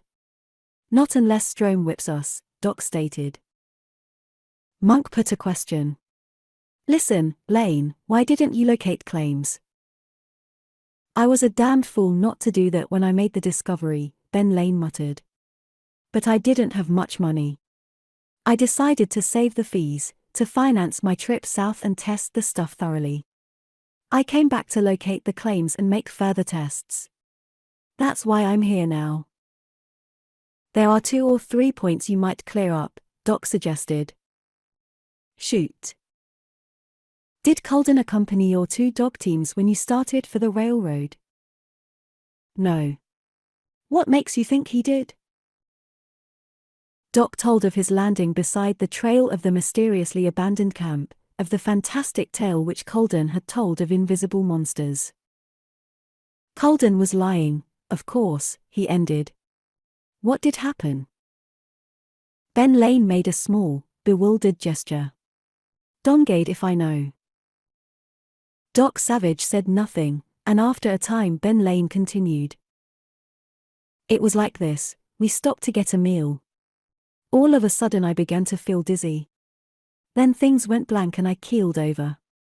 When I woke up, I was in here, and those greasy devils were getting ready to torture me. Monk scratched his red, bristled neck. As Johnny would say, I'll be super amalgamated. How did Colden get to that camp without leaving tracks? How Benlane and the other 4 or their bodies, if they are dead, were removed, is an equal mystery, Doc said dryly. Their rifles had been fired, but maybe Colden did that. Searching the cabin, and the lean-to adjacent, Doc Savage found several sets of dog harness. He employed thongs cut from these to bind the hands of the 6 breeds, then linked them together in a living chain, far enough apart to permit them to walk freely. The dog sled upon which Monkenham had been hauled to the cabin was of the Yukon type. On the platform of this, Benlane was made comfortable, swathed in furs. Dogs were harnessed in. With Monk at the G-pole of the sled, they started to mush for the Snow Mountain mounted police post. The string of 6 captives were forced to trot ahead and break trail. They cursed fluently at this job, but fell fearfully silent whenever the bronze man was near them. It's 4 hours of hard traveling to the post, Doc Savage advised.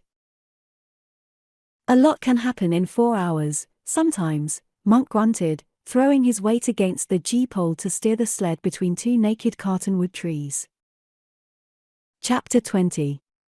Snow Magic. Monk had made his remark, about it being possible for a lot to happen in 4 hours, without particular thought. He was merely making talk. He was more of a prophet than he knew. In their cell in the Snow Mountain mounted police post, Gaunt Johnny did his best to make his bones comfortable on the hard, bare floor. "I'll be super amalgamated if I like this," he complained. Rennie, at the window, tested the bars with his big fists. He strained until his fur parka all but split across the shoulders. The bars only squeaked. "The wind has died down entirely," he boomed, pretending an interest in the weather. Long Tom sat in a corner.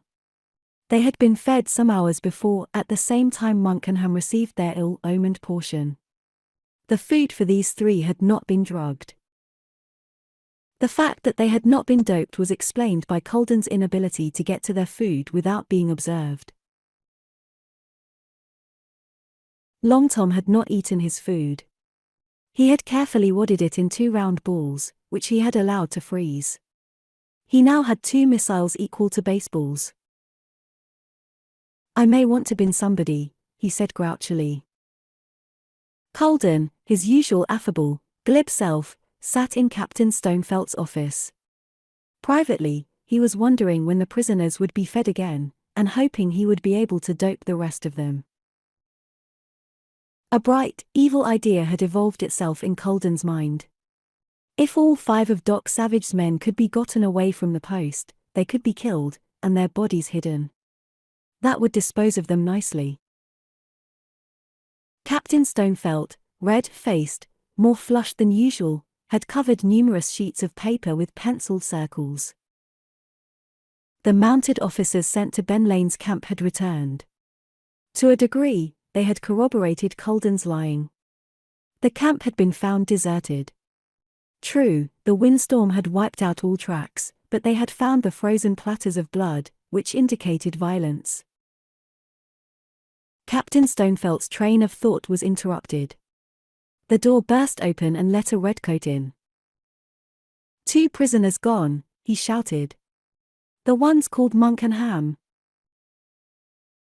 "Damn the luck!" Captain Stonefelt thundered. "Let's see if the other 3 are gone, too." He charged to the cell where Rennie, Long Tom and Johnny were incarcerated. When he saw them inside, he heaved a gusty sigh of relief, and drew a circle in the snow with his toe, while he considered. "What's the excitement?" Rennie rumbled through the window. Captain Stonefelt informed them that Monk and Ham were missing, punctuating the advice with some scorching profanity. "The wind has blown the snow into whatever tracks they made," he grated. "All I can do is send every available man out to travel in circles around the post, until their tracks are picked up. Now that the wind has died down, they'll make a plain trail."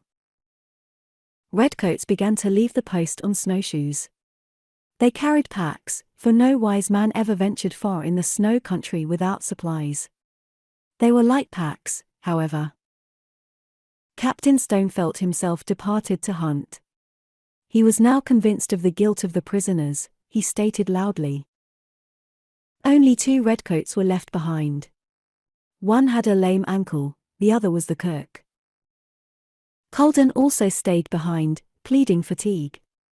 He promised to help guard the remaining 3 prisoners. 5 minutes after Captain Stonefelt was out of sight, Colden was in the mounted police radio room. Fortunately, the post was equipped with an electric lighting plant. Hence the motor generator which supplied current to the radio transmitter did not make enough noise to attract the attention of the 2 officers who had remained behind. Colden put this in operation. Previously, Colden had shown no small knowledge of airplanes. He now proved himself a radio man of ability. He changed the wavelength on the post transmitter. For some minutes he alternately spoke and listened, his voice low so the remaining redcoats would not hear him. Returning the wave-length adjustment to where he had found it, he shut off the power. He looked sober, innocent, when he rejoined the 2 redcoats. He kindly helped the one who was lame to bind his ankle.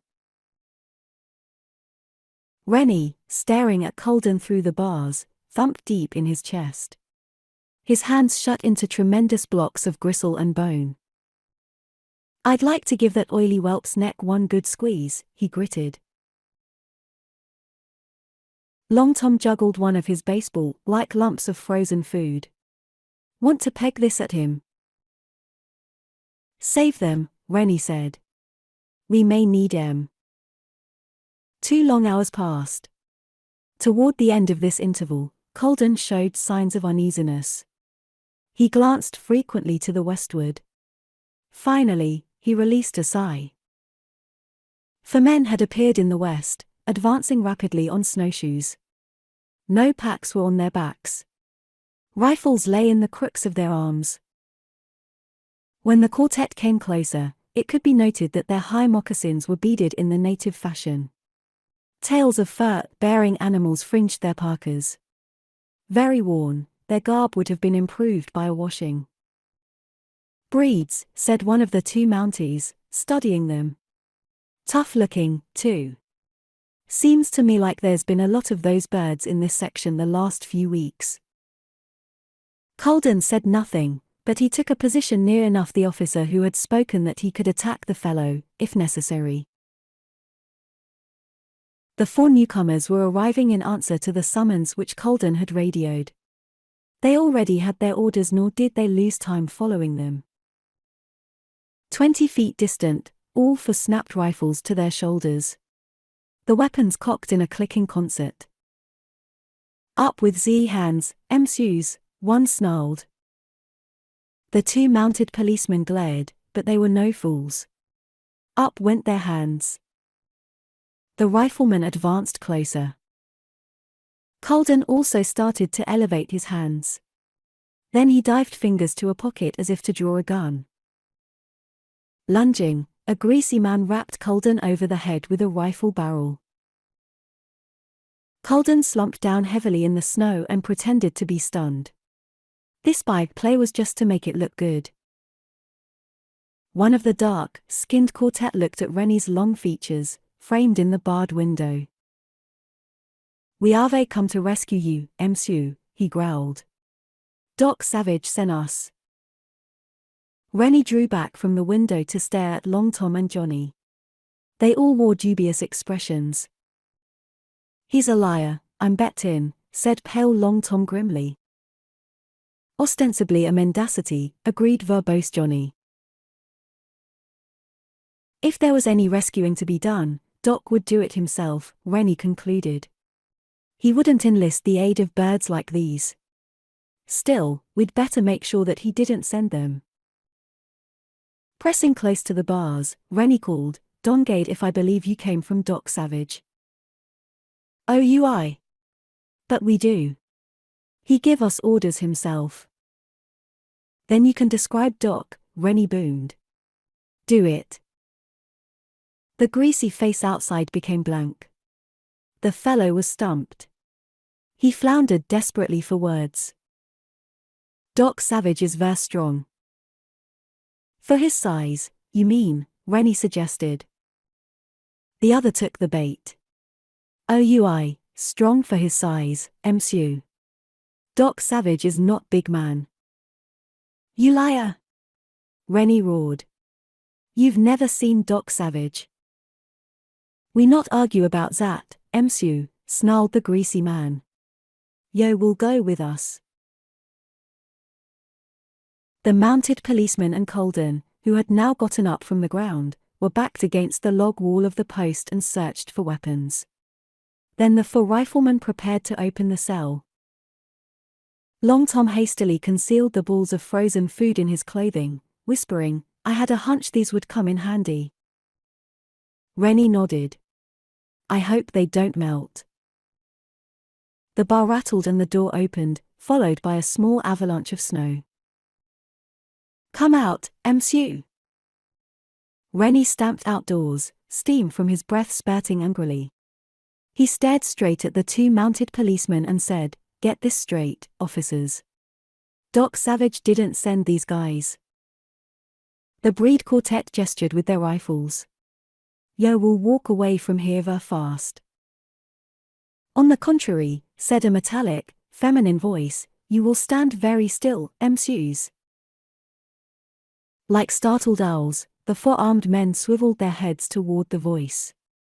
The others were scarcely less surprised. All eyes sought the corner of the log post building. "Midnat Davis!" Long Tom exploded. The small, attractive feminine detective from Toronto made a striking picture, for 2 reasons. In New York, she had been an entrancingly pretty young woman. Now, she was even more ravishing. Her parka was colorful, exquisitely decorated. Her sealskin trousers were snug, ornamented with a mosaic panel consisting of many bits of colored leather. Her high boots were finely made, and replete with beadwork. A more advantageous costume could hardly have been designed. The thing about her which struck the 4 greasy visitors, however, was her rifle. Her manner of holding it indicated familiarity with firearms. The muzzle shifted meaningly from one to the other of the quartet. "Cochons," she snapped. "Pigs! Drop your guns." 3 of the men tossed their rifles into the snow. The 4th made a mistake. He whirled, tried to get his weapon into action. Red flame and a clap of noise jumped from the snout of the girl's rifle. The breed squawked as the lead struck his gun and tore it from his fingers. He wrung his hands. "The next bullet will bounce off your thick skull, maybe," Midnat Davis advised, brittle-voiced. Rennie looked very gloomy, which was his way of showing pleasure. Shooting guns from an enemy's hand is a trick which fiction writers have made sound easy. Rennie happened to know that it required remarkable marksmanship. "Doggone it, we're glad to see you," he told the young woman. "That's surprising," Midnat Davis told him coldly, "after the way you left me in New York." Rennie ignored the sarcasm. "How'd you get up here?" "By plane, of course. We didn't hear any ship arrive." "Where is it, and your pilot?" "I flew it myself," Midnat Davis told him. "I could not locate the post in that windstorm. My gasoline was getting low, so I made a forced landing about 5 miles to the westward. I was heading for the post on snowshoes when I saw these." She indicated the 4 grimy fellows. "In the north, Msu, men do not travel fast and without packs, except for good reasons. I did not like their looks through binoculars. So I trailed them and saw them hold up the officers. It was a simple matter to approach unobserved from the other side of the post." Colden, who had successfully masked his perturbation over the turn things had taken, furnished an interruption. He pointed. "There comes Captain Stonefelt. He will straighten out this affair." Chapter 21. Something Invisible. Captain Stonefelt was approaching from the west. He was following the trail made by the 4 breeds. A wrathful roar poured out of his parka hood when he saw Doc's 3 men standing beside the post. "What are you doing out of your cells?" he shouted.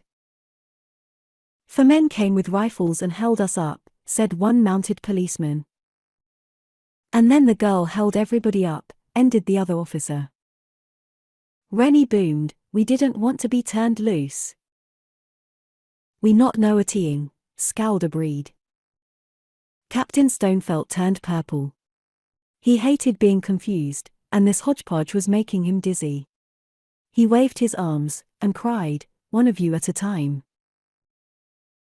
Colden tried to talk.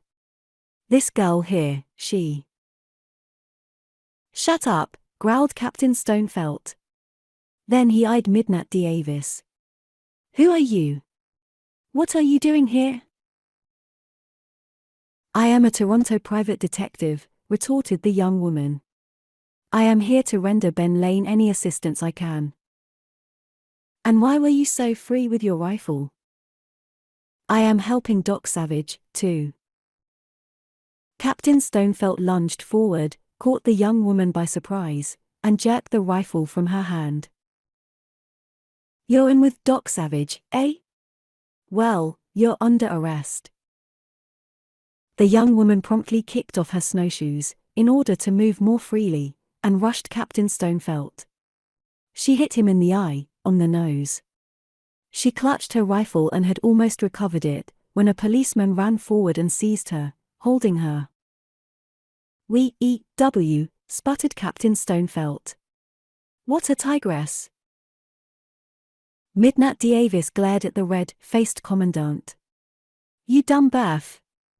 Ox. You are making a great mistake." Captain Stonefelt frowned. "Can you prove you are a detective?" "OUI." The young woman groped a hand inside her parka, then made a face of disappointment.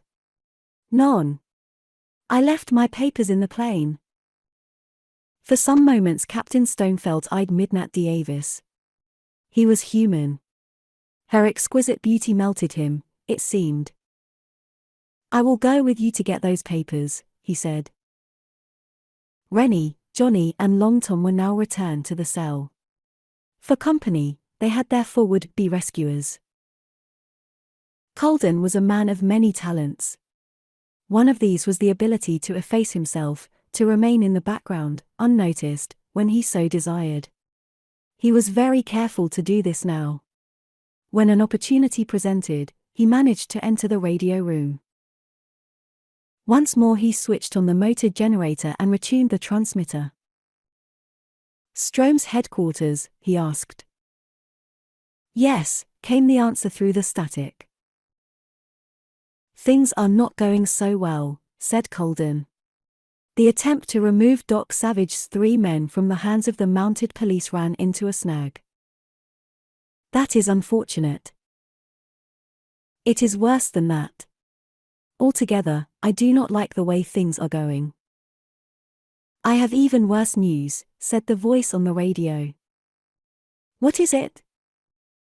"The 2 men, Monk and Ham, are free. Moreover, they have rescued Benlanium and captured those of our men who were holding them." For once, Colden was not his bland self, he showed signs of apoplexy. 30 seconds elapsed before he got his voice. "How did it happen?" "A messenger went to visit the cabin where they were being held," said the radio voice. "The tracks told him what had happened. It seems that some outsider overcame our men." Colden, thinking this over, lost color. His skin became dough-like. The next words from the radio did not help his state of mind. "This one who attacked walked with tremendous strides, and the depths of the snowshoe prints show him to be a very heavy man," came through the ether. "Ah!" Colden gulped, and looked as if he were ill. The words had made him think of Doc Savage. "We must act quickly," he snapped.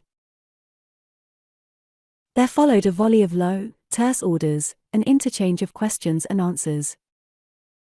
Stilling the motor generator's faint sound, Colden left the radio room. In their cell, Rennie, Long Tom and Johnny were in a huddle, heads close together, whispering.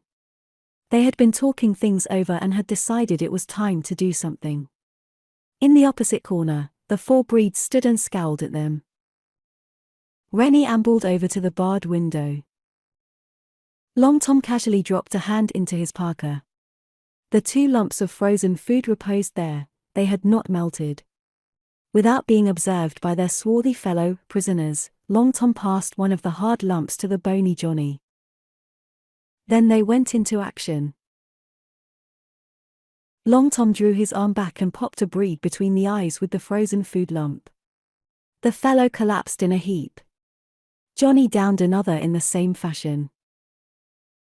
Rennie accounted for 2 more with mallet swings of his huge fists. The speed of the attack prevented an outcry. Reviving a few minutes later, the dark-skinned quartet found themselves bound hand and foot with parts of their own clothing. Gags made out of their mittens distended their jaws. The cell being virtually invulnerable, the outer air extremely cold, there was no guard at the door. The mounted policeman had taken the precaution of locking up all snowshoes. Without these, the prisoners, even if they escaped, could not get far. No noise from the cell had carried to a mounted ear. Rennie seated himself on the chest of the most cowardly-looking breed, and from his own pocket extracted a coin, a silver $half. Before the eyes of his captive, Rennie calmly pinched the coin between a thumb and forefinger, and folded it neatly. It was an exhibition of incredible strength. It impressed the breed. He began to tremble. Rennie removed the gag, but kept a huge hand ready to prevent the fellow from crying out for help. "Do you know where Doc Savage is?" Rennie demanded. The other could have denied any knowledge of the bronze man, and Rennie would have believed him, but the fellow was frightened into speaking what he thought was the truth. "Bronze man dead, M'sieu," he whimpered. "Holy cow!" Rennie thumped. "I don't believe it." "Strome is says that," insisted the other desperately. "Do you know Strome?" Rennie rumbled. The other maintained silence. "Spit it out, you lardy lunk!" Rennie boomed. "Who is Strome?" The breed rolled his eyes. "Yo turn me loose." "Me, I tell yo then." Rennie's long face was grim justice itself. "You'll tell me anyway." The breed's eyes sought the far corners of the room. "Non. Me, I fear to tell." Rennie lifted his enormous fists. But instead of striking with them, Rennie eyed the fists. A strange and vacant expression overspread his long features. He scowled, then shut his eyes and opened them. He rubbed a hand against his forehead, and swayed a little as if dizzy. Back of him, Johnny likewise looked befuddled. "My head, I feel super-amalgamated," Johnny mumbled.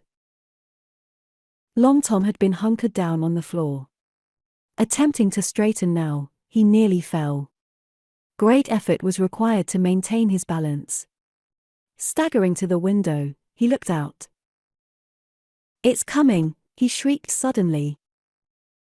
What? Rennie tried to get up, but could not. "The thing that's getting us." Long Tom tried to point through the window. The effort overbalanced him, and he fell heavily.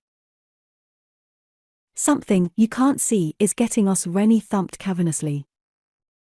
In an adjacent portion of the post, Midnat Davis heard Long Tom's loud screech. She, too, was feeling strangely. She had been waiting for Captain Stonefelt to appear and say he was ready to accompany her to the plane for her credentials. Her head lolled, although she tried to hold it straight. Her struggle to leave the chair resulted only in depositing her on the floor. Her eyes closed and remained so.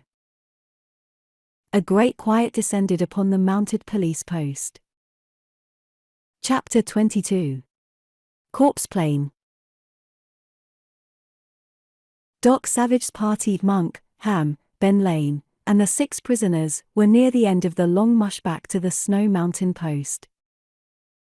Ben Lane, on the sled, said little. When he did speak, it was with a dry humor which seemed unaffected by the agony he must have been suffering. "I forgot something," he called. "What?" Doc Savage queried. Doc had relieved Monk at the G-pole of the sled. "I neglected to tell you how I learned Strome was on his way to New York to investigate you," Ben Lane explained. "You see, I was keeping an eye on this Colden. I didn't have anything to warrant having him arrested. So I just shadowed him. I heard him using the post radio." "He had access to it?" Doc demanded. "He sneaked in. He seemed to be an excellent radio operator. He phoned a message to be transmitted to the man Mahal in New York. Immediately I got into the radio room myself and sent the message to Midnat Davis, asking her to pick up the trail at Mahal's place in New York." "How did you come to pick Midnat Davis?" "I visited Toronto when I was sounding out metal companies on Benlanium, and saw her name in a newspaper. She had just solved a case. I happened to remember her name. With seeming ease, Doc lifted the sled bodily over a fallen log. There is another point. How did Strome learn that you intended to appeal to me? That, I don't know, Benlanium replied. I told Captain Stonefelt. Somebody must have been eavesdropping when I did. I think Strome had me shadowed a lot of the time. The 6 prisoners plodded ahead sullenly, breaking trail. They were lagging. Monk ambled up beside them, long arms a swing. Hump along, you mugs, or you'll get your ribs kicked in, he said fiercely. I wonder what became of my sword cane, Ham complained. He was seldom without his weapon. Now, he missed it. It was very cold. Not a breath of wind stirred. A snowshoe rabbit, frightened up ahead of them, fled in a small maelstrom of snow. An owl hooted faintly. They crossed tracks of caribou. The snow, made brittle by the intense cold, gave forth gritty grunts each time it was stepped upon. The sled runners screamed softly in the frigid air. Then they sighted the lighted windows of the police post. From the chimney, blue smoke stood up straight in the sky, like fuzzy yarn invisibly suspended. Their sled dogs barked and yipped, but strangely enough, there came no answering canine call from the post. Drawing closer, they noticed something peculiar. The mounted police dogs cowered in their stockade, whimpering. Something is wrong here, Doc Savage said evenly. The bronze giant glided ahead. His flake gold eyes probed, searching for something physical to explain the terror which obviously gripped the sled huskies. About the post, nothing stirred, no policeman appeared. There was only the whimpering of the weirdly terrified dogs. The bronze man stepped out of his snowshoe webs and entered the post. He came first to the long barracks room, with its bunks, its neat uniforms on hangers and in duffel chests. On a table was a pair of snowshoes in the process of being re-strung. The place held no policeman. Doc tried other rooms, the kitchen, the radio room, Captain Stonefelt's office. In the latter place he noted the numerous paper sheets which Captain Stonefelt had covered with circles. Who around here had the absent-minded habit of drawing circles, he queried. Captain Stonefelt, explained Monk, who had noted the officer's addiction. Doc Savage went to a window and stood motionless, staring out into the chill. So softly that it was almost imperceptible at first, the air became filled with an exotic, melodious trilling. Fantastic, defying analysis, the eerie note came and ebbed, came again, and finally sank away, as if absorbed completely by the nothingness from which it had come. Benlanium had hobbled inside. Hearing the unusual sound, he was baffled. Recollection that he had heard it before, back at the prison cabin, came to him. What was that? He asked. Monk nodded at Doc, conveying wordlessly that the trilling sound was a thing the bronze man made unconsciously. But Monk, too, was wondering what it was that had caused Doc to make the sound. Something up, Doc? He queried. Doc Savage did not reply. He swung out, and around to the prison cells. The door of the one which had held Rennie, Long Tom, and Johnny, gaped open. Only emptiness was inside. Producing his flashlight, which had no batteries that might have frozen in the intense cold, Doc Savage began a search of the surroundings. Monk, worriment on his simian features, muttered, "Say, what's happened around here? Where is everybody? And where's habeas corpus?" "Call him," Doc suggested. "Habeas." Monk howled, his usually small voice raised to a forlorn bellow. From within the post came a faint grunt. Monk called again. Then, from around the corner of a door, habeas poked an uneasy snout and a pair of wing-like ears. Squealing, apparently satisfied at seeing his master. The pig bounded for Monk. Monk, knowing habeas, understood what his actions meant. The pig, scared stiff, mumbled the homely chemist. Doc Savage was a man who possessed faculties and abilities far beyond those of others. There was no mystery about this. Exercises, 2 intensive hours of them each day, had given him his unusual powers. Portions of the daily 2-hour routine were devoted to muscular development. Other parts of the routine, in which special apparatus of a scientific nature was utilized, had developed his hearing, his sense of touch, his olfactory organs. Intricate calculations in mathematics, done mentally, developed concentration. He had schooled himself in observation, and in powers of memory. All of the bronze man's unique skill went into his scrutiny of the snow mountain-mounted post and its environs. "What do you think, Doc?" Monk asked finally. The man of bronze did not reply immediately. His parka hood was thrown back, his hands bare. He seemed impervious to the cold. At last he spoke. "Another mystery on the snow." Surprise spurted breath steam from Monk's lips. "Huh?" "Certain mounted policemen left the post, probably to search for you and Ham," Doc elaborated. "The officers wear a snowshoe woven in a particular style. A pair of them, partially threaded, are in the barracks room. That identifies their tracks. But the others, who remained behind, have mysteriously vanished." Doc moved around, eyes searching, and indicated a small moccasin print. A woman showed up at the post. Midnat Davis. Benlanium, listening, was struck with astonishment. "How do you know it was Midnat Davis?" "She has a short, mincing walk," Doc informed him. "And the moccasin indentations correspond to the size shoes she would wear." Benlanium seemed only half convinced. "If she limped or something, I could understand it. But the tracks look like any other woman's to me." Doc Savage did not go further into the matter of footprints.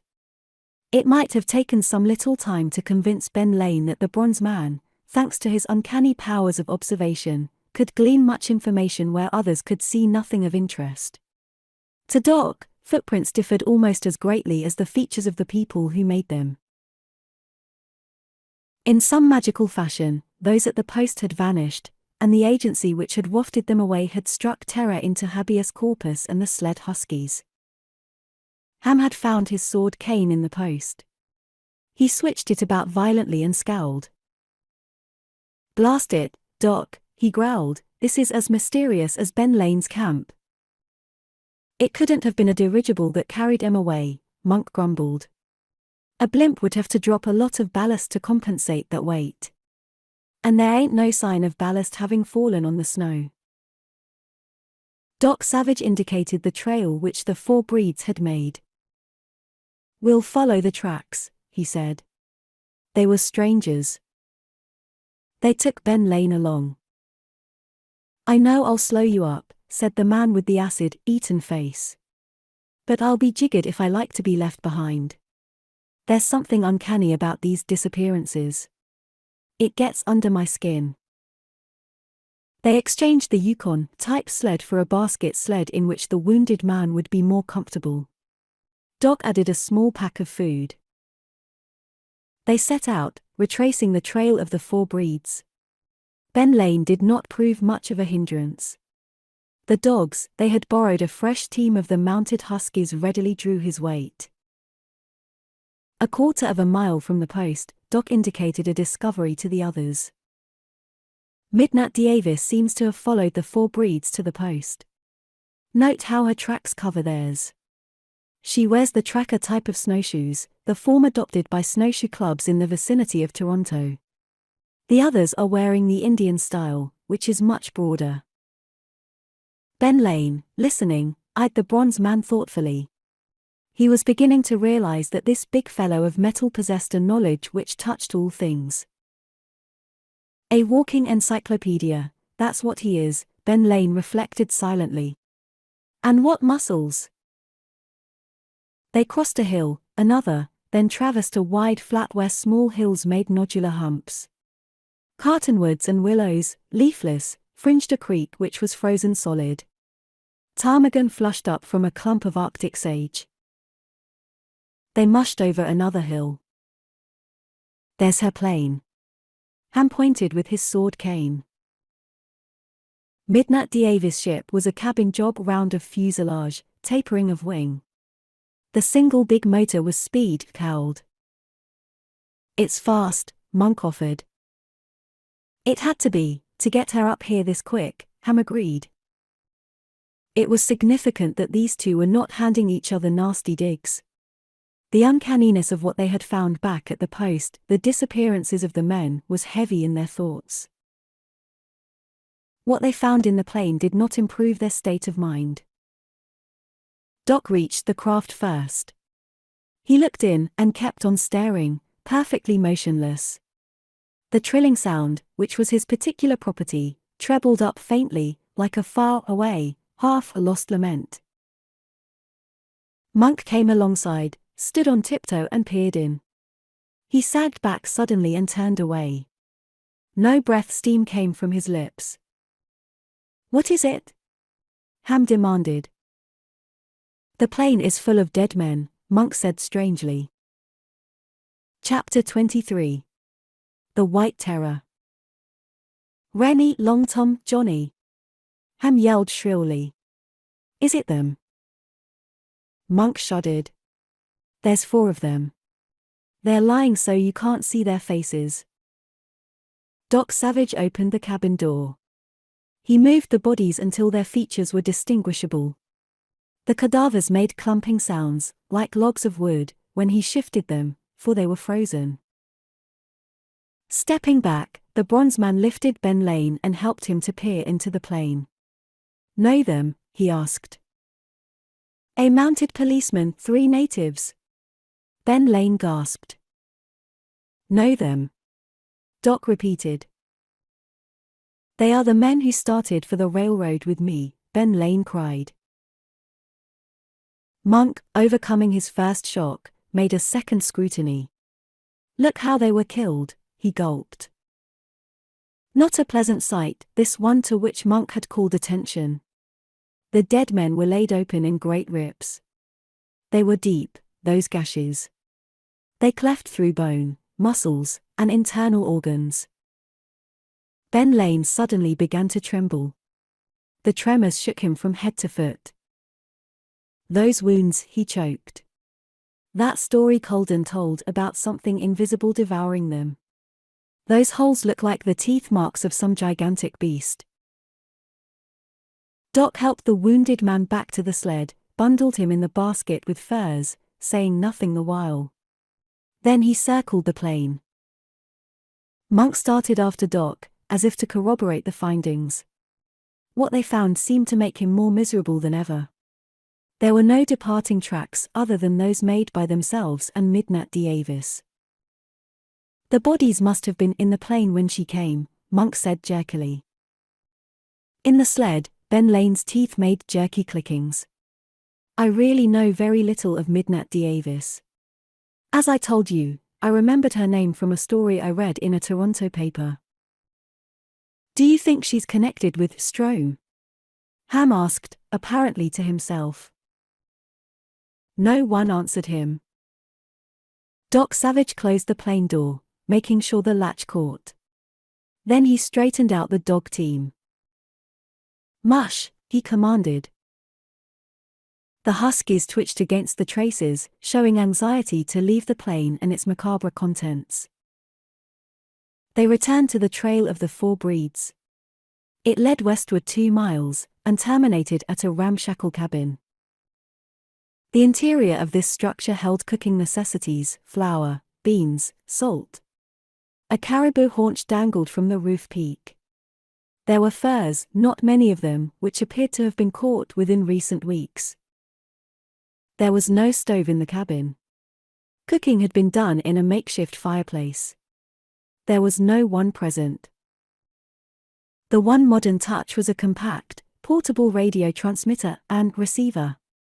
This was of low power, operated on short wave length, and had simplified controls. Works on voice alone, Doc stated, after an inspection. Simple enough that a baby could operate it. Throw one switch, and it's ready to go. The bronze man experimented with the set. Then he spoke into the transmitter. "Strom," he called. Perhaps a minute elapsed. Then a low hiss denoted the carrier waves of a sending station. A voice, the shrill, querulous tones of Strom, came from the portable speaker. "You are about at the end of your string, bronze man," it jeered. Then the carrier wave hiss expired. 3 hours later, Doc Savage and his party were approaching their speed plane. They went up the river, watching their dog team closely to guard against the huskies barking.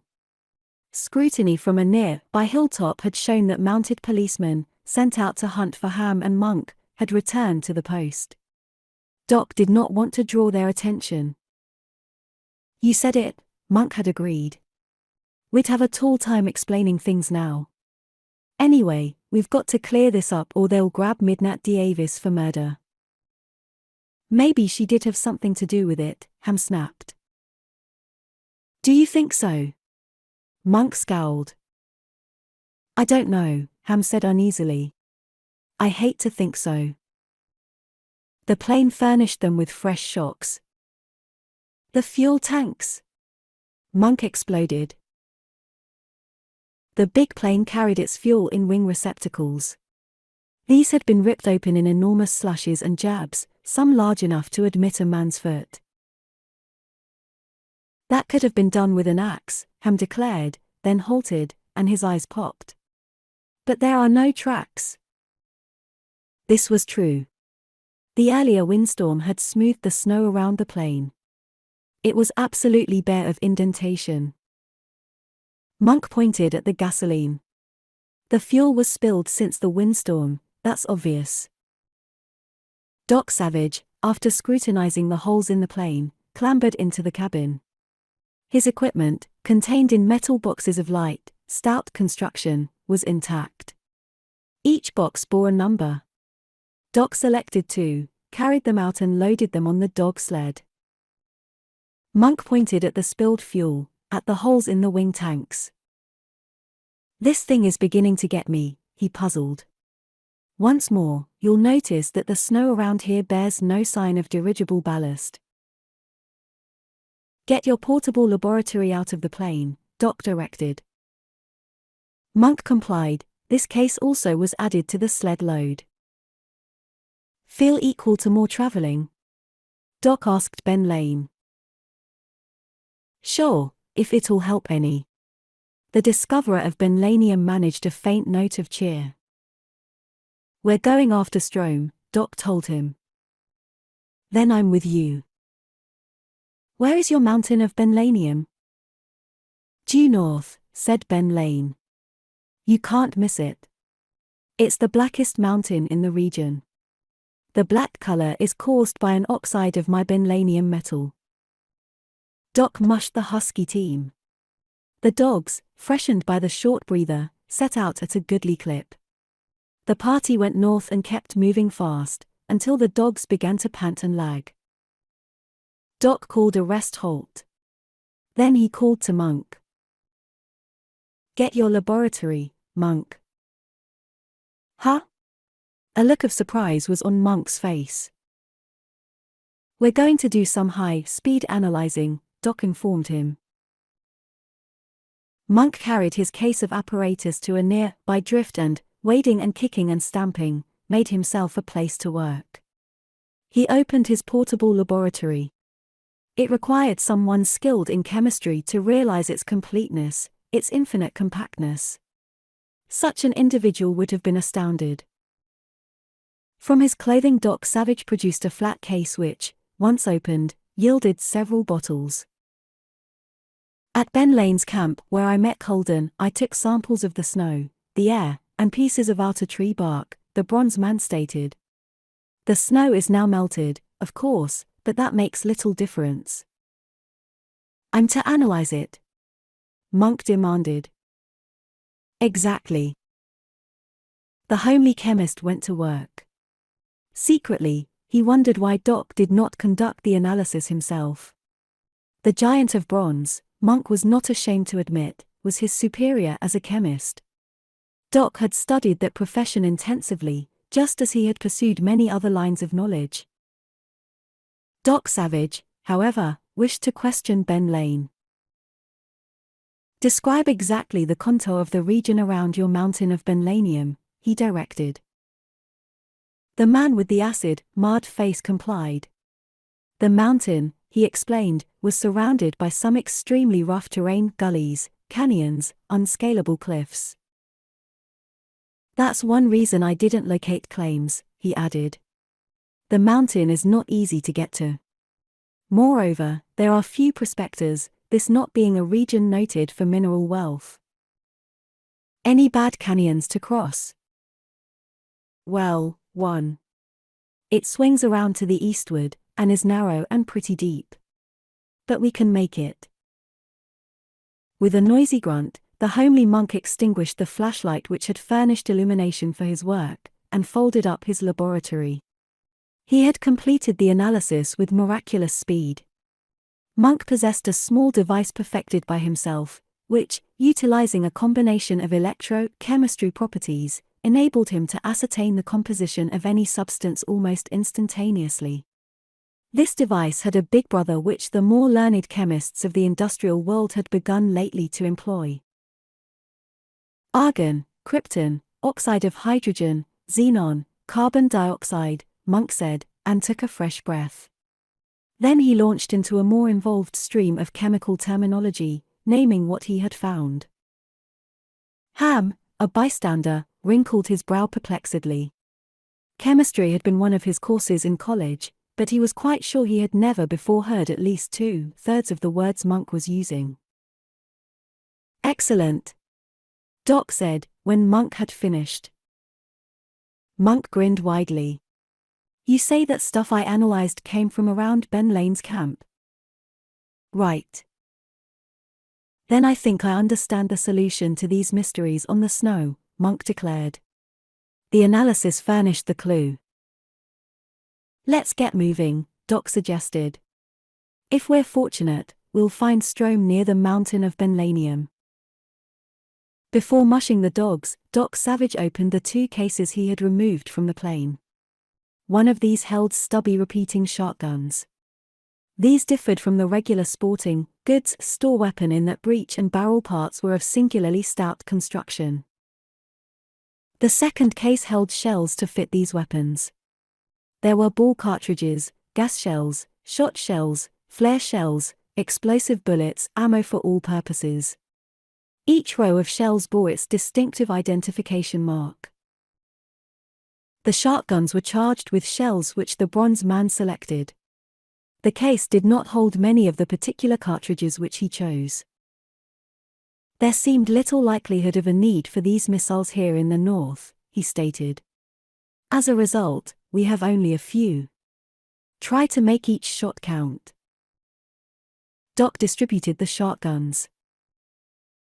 Benlanium, who was retaining his strength in remarkable fashion, balanced the shotgun across his fur-swathed chest. I hope the target's big enough for me to hit, he said. It will be, Doc assured him. They went forward. The windstorm had not endured long enough to pack the snow, hence it was necessary to break through drifts. The dogs panted and tugged, taking the drifts at a run. The pig, habeas corpus, had been riding the sled with Benlanium. He bounded out, but after a few minutes of hard going through the snow, decided to clamber back into the sledge. A marsh studded with brambles made hard going, although its quaggy surface was frozen. Ahead, a black mountain finally reared up. Benlanium, said Benlanium, pointing at the upthrust of earth. A stupendous deposit. They began to encounter hills, not large, but abrupt and difficult to scale. Soon it became necessary to work around these.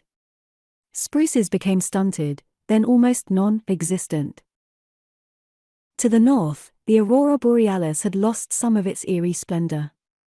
It was being faded by a growing rosiness in the southern sky. Dawn approaching, Monk hazarded. Yeah, the beginning of our 3-hour day, Benlanium agreed. A few moments after that exchange, Doc Savage said sharply, "Quick! The rocks to the left. Into them." The others had heard nothing, seen nothing. Ham turned the dog team hastily, guiding them into a cluster of rocks which had been wind-sculptured by countless northern gales. They crouched there, wondering at Doc's sudden command. "Strome must have had a lookout on the mountain," Doc Savage said quietly. "They're coming for us." The others, with senses less keen than those of the bronze man, had not detected danger. They listened, but could hear nothing. But the dogs began to lift their heads, bristles erect on the napes of their necks. Habeas Corpus thrust his head out of the sled, huge ears distended. He emitted an uneasy grunt or two. Directly north, Doc rapped. "Watch!" Monk did so, and his little eyes suddenly began to protrude. "Look it!" he cried in wonderment. "A small blimp." Chapter 24.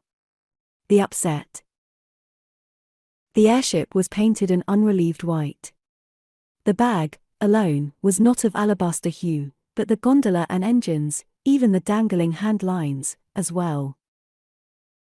The exhaust stacks of the motor, the power plants numbered 2, one on either side of the car, were efficiently silenced. A faint buzz was the only sound the ghostly ship made, and that could not be detected by normal ears at a distance of 1/4 of a mile. "The white color blends with the snow on the mountains," Ham said grimly. "That explains why it hasn't been seen." "But they have to drop ballast," Benlanium exclaimed. "Where does it go to?" Monk's chemical analysis answered that question, Doc Savage told him. For ballast, they use a liquid chemical mixture which, when poured out, becomes a gas. The samples from your campsite showed presence of deposits, invisible to the eyes, made by such a gas. The blimp explains the mystery attacks. No more was said. Shark guns poised, they watched the blimp. The craft was of light construction, the gondola in sections, capable of being quickly dismantled. The gas bag, having no metal framework in contrast to a dirigible proper, could be deflated and hurriedly packed. "Strome probably brought it north to use in a secret hunt for my Benlanium deposit," muttered Benlanium. Monk cocked his shotgun. "What do we aim at, Doc?" "The gondola." "The gas bag," Doc replied. The blimp swept toward them. There was an uncanniness in its sepulchral quiet. Mere sight of the strange airship seemed to create again some of the horror which had come with the discovery of its earlier depredations. Its presence, its silence, smacked of fresh mystery over the snow.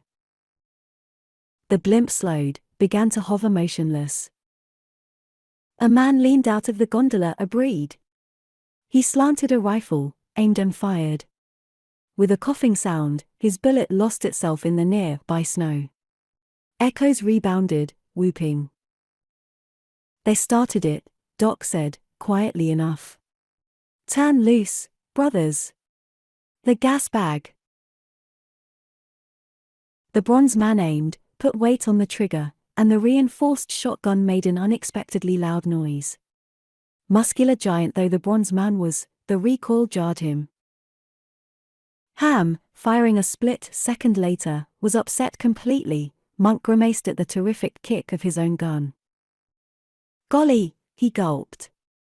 "Cannons!" Benlanium shot, and the shock was almost too much for him. He lay back, gasping. In the blimp's white gondola a man leaned out, peered upward, then began cursing at what he saw. "Sacre bleu," he shrieked.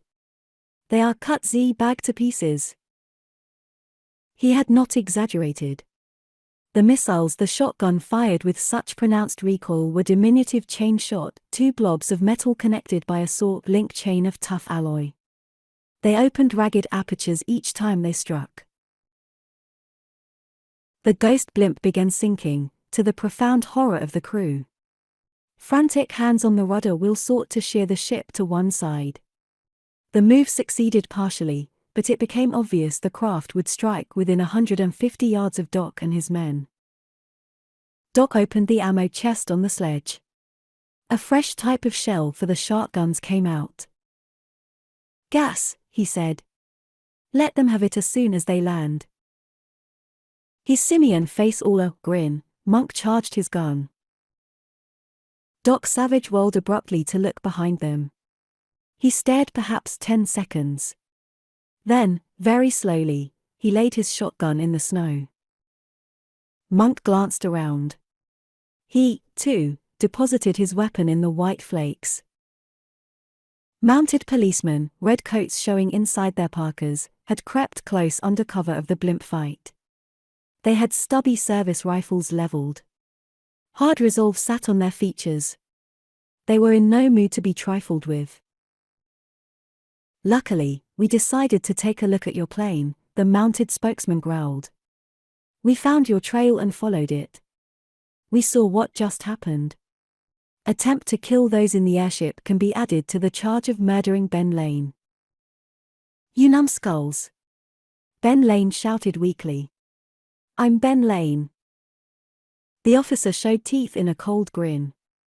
"We'll give you a chance to prove that. Drop your gun." Came a crash, a thump, shouts and swear words intermingling, as the blimp struck. It lay wallowing sluggishly, bag wrinkling and collapsing slowly. The human cargo scrambled out from under the fabric folds. Quickly hissing words, the breed who seemed to be in command, stopped the crew. They conferred in a whispering group. "Watch that gang," Doc warned the mounted officers. "They're Strome's men." The policeman scowled doubtfully, then yanked off his fur parka, in order that his scarlet uniform coat might show more plainly. "We're mounted men," he yelled at those near the blimp. "You fellows come over here. Mind you, no guns." Strome's henchmen, Doc held no doubt about their being such, although he had seen none of them before, hesitated. More whispering ensued. Then the group approached. "They're up to something," Doc rapped. "Keep an eye on them." "Quiet," he was ordered. "We have an eye on you, too, bronze man." Doc Savage had his hands up. He shifted 3 paces to one side, and stood beside the sled which held the metal equipment cases. Small light stirred in his flake gold eyes, a tiny luminance which might have come from the beginning of the short snow country day. The redcoats gave Doc Savage's party most of their attention. This signified no lack of astuteness on their part. Munkenham stood accused by Colden as murderers. They were escaped prisoners. Ben Lane claimed to be a man whom Colden had said was dead. And Doc's group had been caught shooting down the blimp. They reasoned that Doc's gang were the malefactors. And that thought was their downfall. Strome's men came within a score of yards. Not all were breeds. 2, who seemed to be Europeans, had faces showing intelligence in a ratty way. Grease-stained garments marked them as pilot and mechanic of the blimp. 40 feet distant, they all moved in concert. Their hands snapped underparkas, brought out metallic canisters and flung them. The containers opened in the air, thanks to some trigger device. Vile, tinted liquid sprayed out with each gyration. Rid of their surprise missiles, Strome's men whirled and ran. The mounted policemen shouted angrily. 3 fired their rifles, dropping with leg wounds 2 of the breeds. The vile liquid had turned into a colorless vapor. This descended upon the policemen. They began toppling over. Munkenham leaped to Benlane, scooped him up, and tried to escape by running. But they had no chance. Even if they had had Doc Savage's superior speed, they could not have gotten clear. All three folded down. Habeas corpus ran to them, squealing, then collapsed. Doc Savage alone moved with a purpose that seemed other than a wild attempt at escape. He swooped upon the sled near which he stood, and wrenched out an equipment chest. With this, he dived headlong into the nearest snowdrift. There was a flurry of white flakes, then he vanished entirely beneath the drift's surface. Strome's men stopped at some distance. "Yo sure ze gas not reach here, Msus," one muttered dubiously. "She got no smell, so we not know until too late." "Non. Not ze's far." They waited. The collapse of the mounted officers brought grins from some and curses from those who had stopped bullets with their legs. "Shoot ze damn redcoats," one of the latter shouted. "Non," refused the spokesman. "Why shoot them now? Let Strome make decide. Maybe he gets ze big idea. Killing redcoats bad business." Some 10 minutes elapsed, during which a sharp watch was kept on the drift where Doc Savage had disappeared. The bronze man had not shown himself. "Damn," exploded a man. "Ze gas sat Macchio sleep, reckon she is soaked down in ze snow." Nobody seemed to know about that. Soon they concluded the vapor had dispersed, and they ran forward. "Remember," yelled the chief. "Yo not shoot a damn one. Let Strome Mac the decide on what to do." "How about the bronze one? If he be unconscious, we tack him to Strome. If not, we shoot hell out of him." They found Doc in the snowdrift into which he had dived, his giant, metal-like frame limp. They howled in delight at the sight. Two backed off and kicked the bronze figure to show how they felt. Doc Savage did not stir at the impact of the feat. Only regular breathing of cold steam from his lips showed that he still was alive. "Bon," a breed grinned. "Now we use that radio teeing in the airship to Arve Strome send us help for haul these fella to the headquarter. Habeas corpus was lifted, inspected curiously, and remarks were made concerning his extreme homeliness. Then he was tossed at a snowdrift, into which his sharp-nosed form disappeared like a bullet. Chapter 25. Death Plan. The pilot and mechanic of the wrecked blimp galloped off to see if the radio apparatus in the craft would still function. Upon reaching the collapsed mass of the airship and inspecting the radio, they called back it would work. One breed thought of something. "Sacre bleu. The bronze man Ave box wen he jump into snow. Where it go?" Much kicking about in the snow ensued, and they turned up the box finally. Curious, they opened the metal container, and there came to view many contrivances which had been with the shotguns. The intricate nature of the devices befuddled the examiners. "Damn bronze man's box of magic, OUI," was their decision. Pilot and mechanic returned from the wrinkled white hump of the blimp. It now looked like a huge, snow-hued prune, and brought with them the handling ropes, which they had cut off, and verbal information that they had contacted Strome, and that men were now on their way to help carry in the prisoners. The handling ropes were cut into lengths for binding Doc and the others. Upon the bronze man a particularly thorough job was done, numerous turns being taken. A breed, pinching Doc's frame, and finding it rock solid, opined, he were strong, lack birth, and added a few extra knots. Doc gave no sign of life. Strome's other men arrived shortly, mushing with dog sleds, and the prisoners were loaded without delay. Strome, it seemed, wished to have the prisoners at once, and the salvaging of the white blimp could be left for later.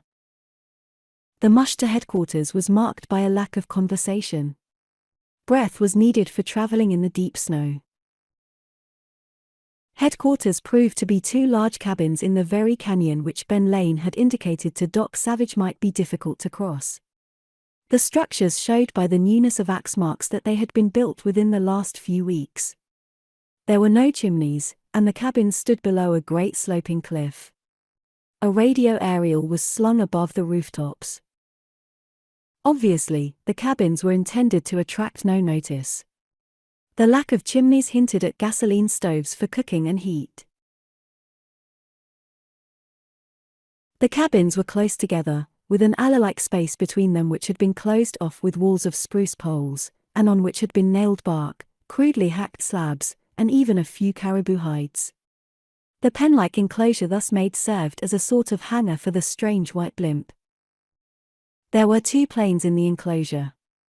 One, large and slow, must have been used as a transport, the other, a smaller craft with lines denoting tremendous speed, was undoubtedly the ship in which Strome had made his race northward from New York. "Strome is MAC headquarters close to Benlanium Mountain and not know it," grinned a man. "He ver well know it now," chuckled another. "Mush, yo barking devils," one yelled at the dogs. They pulled up before the less pretentious of the two cabins. Here, the prisoners were unloaded and taken inside. Bound figures were already arrayed along the wall. Rennie, Long Tom, Johnny, and the two mounted policemen from the Snow Mountain post were in the assortment. There was no sign of Captain Stonefelt, nor of dark-eyed Midnight Davis. Rennie groaned rumblingly at sight of document. Holy cow! Gaunt Johnny said he would be super amalgamated, and Long Tom wrenched futilely at the ropes which secured him. The two redcoats stared unwinkingly. The breeds stacked the new captives against the wall, then went over their bonds to make sure they were solid. Once more, a man was impressed with Doc's hardness of muscle. "This man lack a rock," he muttered. Colden, smug, and swaggering of step, put in an appearance. "Strome wants to see you mugs," he said. "He's got an idea that will take care of everything. Post a guard outside."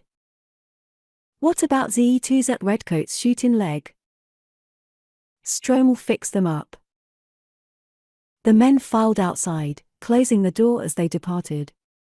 It became very dark within the cabin, for there were only two openings, which served as windows, over which was stretched caribou stomach tissue.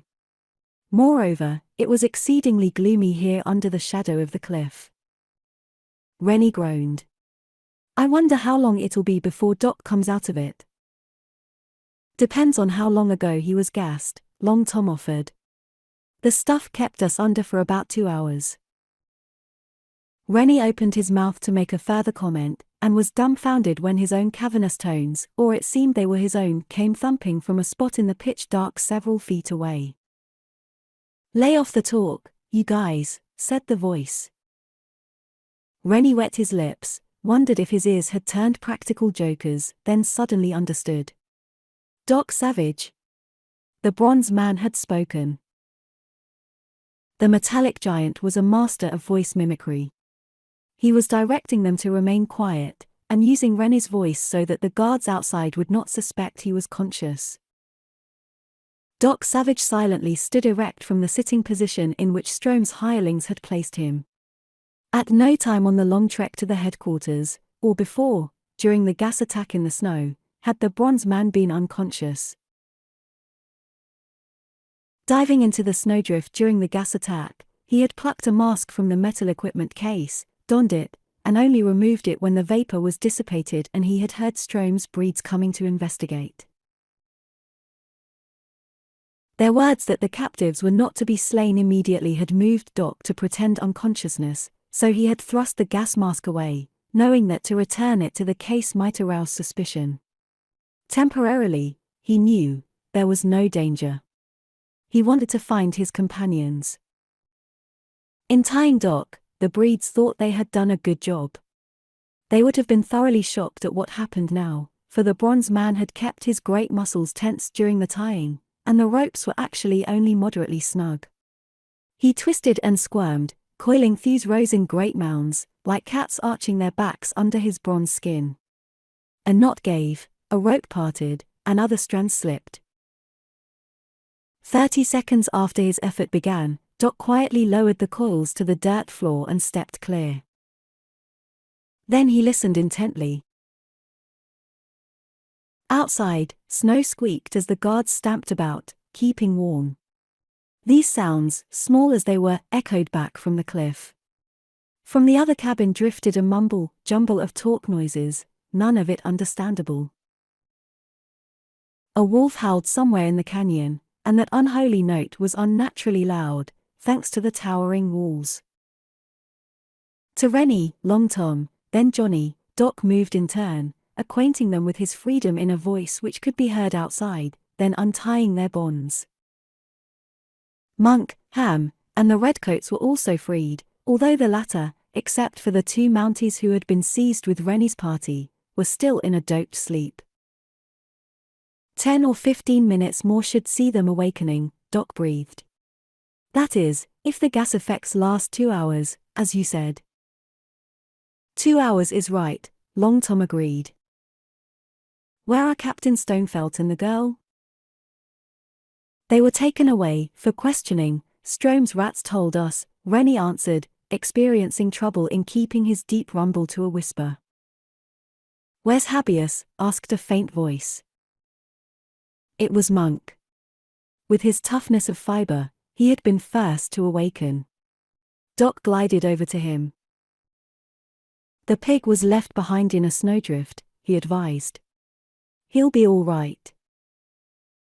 Unless he freezes, Monk muttered uneasily. Say, they must feel pretty sure of us, or they'd have us tied up. You were tied? I've just untied you. They don't know we're loose, Doc replied.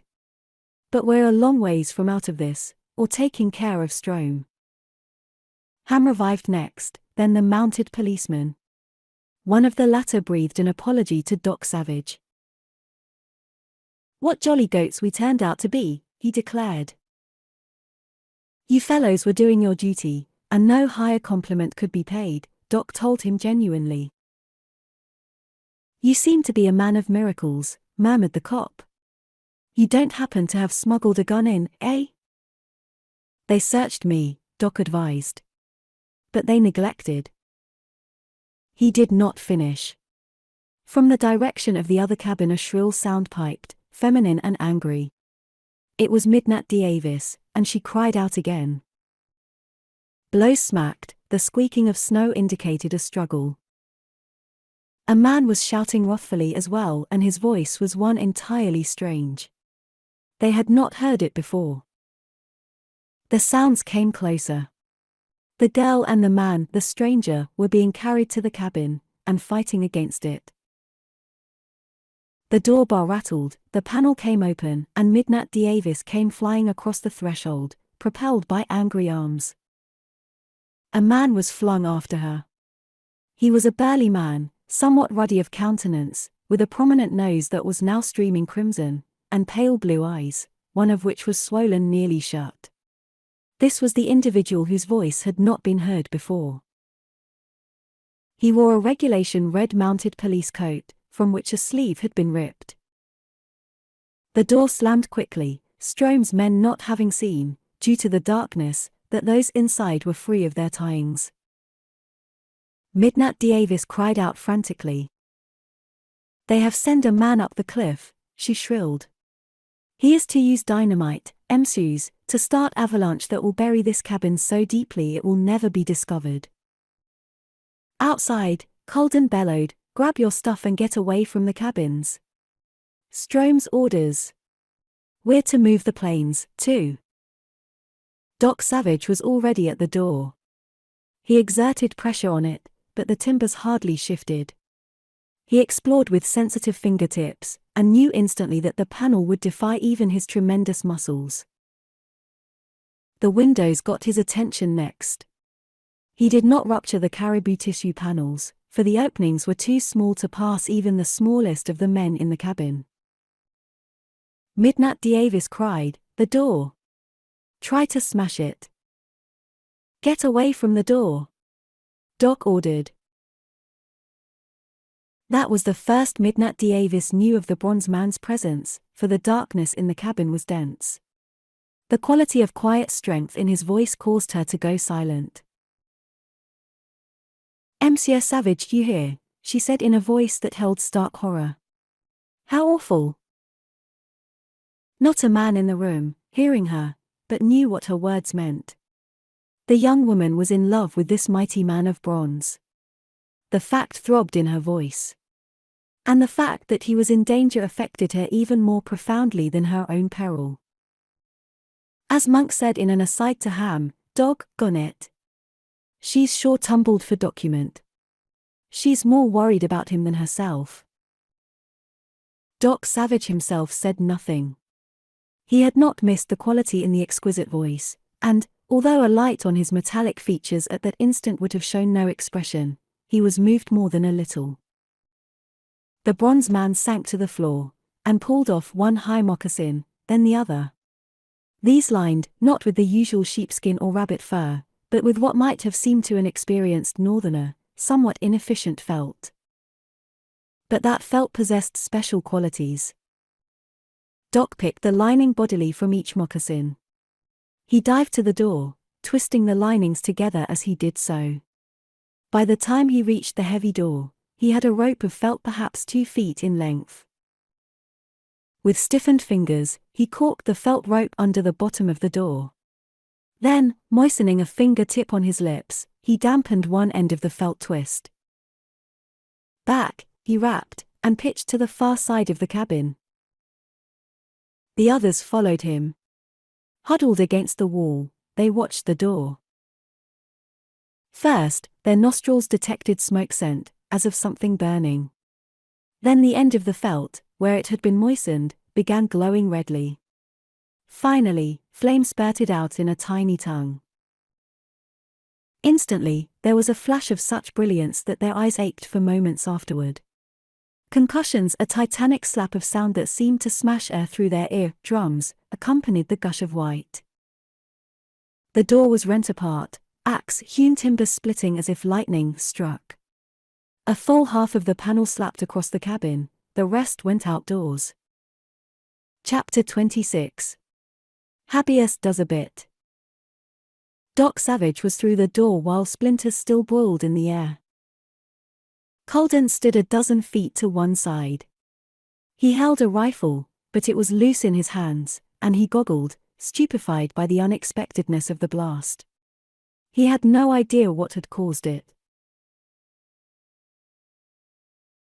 Neither Colden nor the others had the imagination to picture moccasins lined with a chemically treated felt, which, when twisted together, made a high explosive akin to gun cotton. They had relieved Doc of all fire, making implements, matches and the cigarette lighter which the bronze man always carried, although he never smoked. That moisture applied to some chemicals would produce combustion was something they had forgotten, if they had ever studied chemistry. Colden's rifle started upward too late. Doc was upon him, a nemesis in bronze. Colden felt the gun leave his clutch with an irresistible wrench. Strome's lieutenant was agile. He bounded backward, turning in mid-air, and fled. Doc lunged for him, only to whip aside as a rifle barrel poked from a window of the other cabin and spat a clapping noise. Twisting, the man of bronze reversed his course and gained the shelter of the prison cabin. Colden popped into the structure which held his fellows and Strome. Rennie, Midnight Davis, and the others were outside. The young woman kept her gaze on Doc with a fascinated steadiness, until, realizing she looked her emotions, she colored and glanced away. "Keep behind the cabin and run," Doc directed. The others set off, except for Midnight Davis, who saw that Doc was remaining, and showed some vague intention of staying herself. Monk scooped her up and bore her away.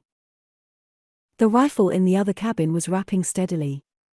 Orders for the breeds to get outside and fight were volleying, too, and they bore, in their high anger, a squeaky quality.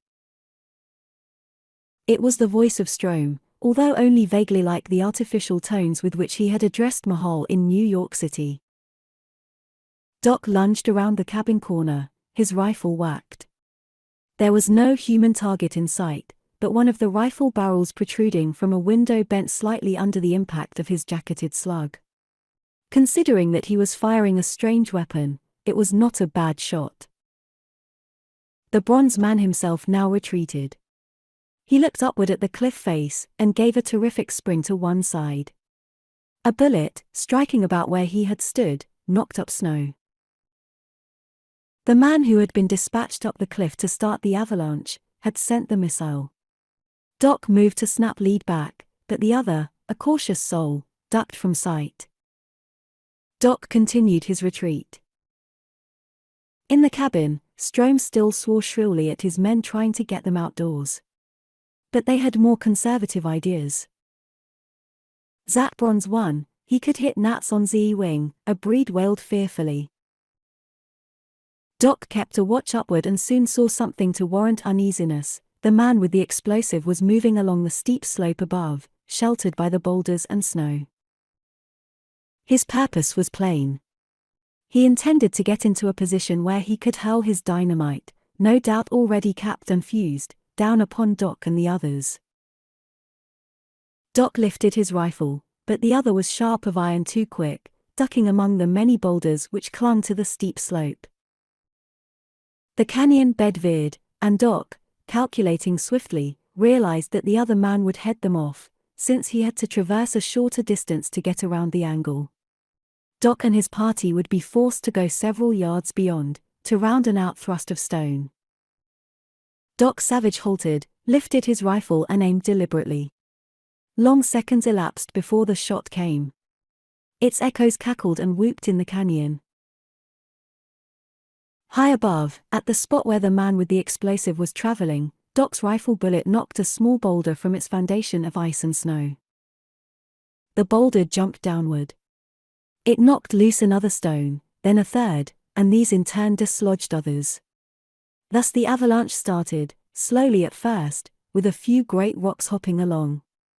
These were joined by loose snow, more stones, and soon a great river of debris was flowing down the sharp slope. The man with the explosive came into view, and his behavior was not what Doc had expected.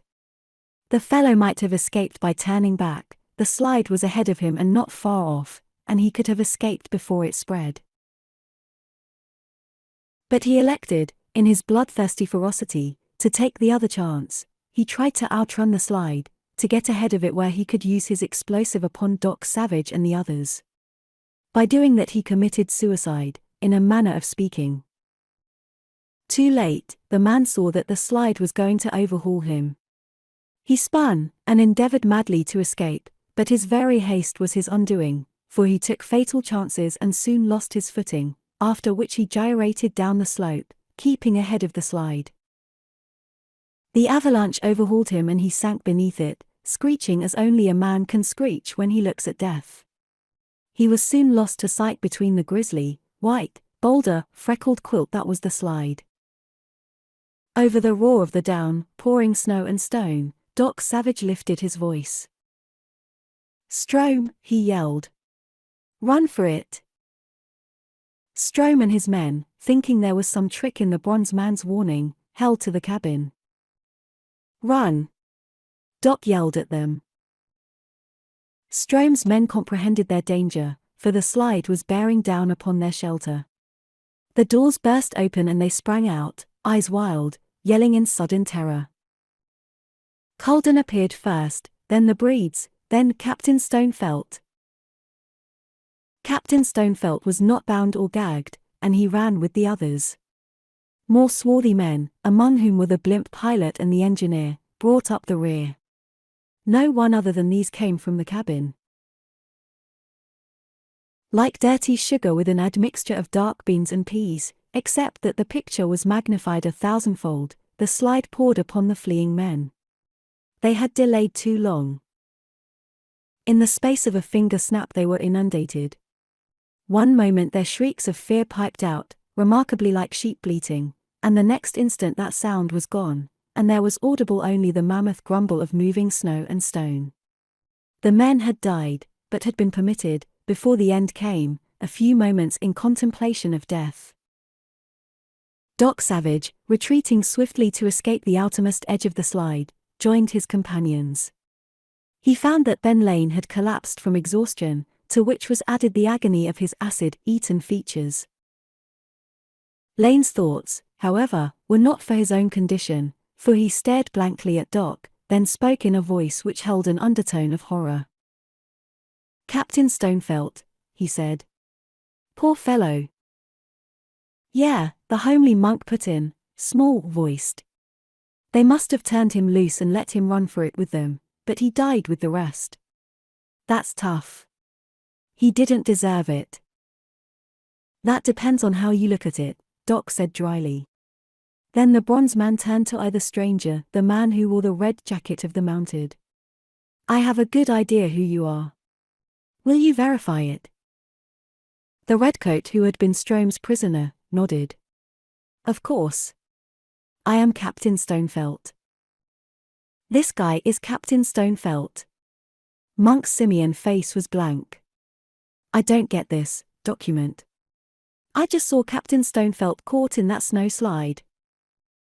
"You mean you saw the end of the man we have known as Captain Stonefelt," Doc corrected.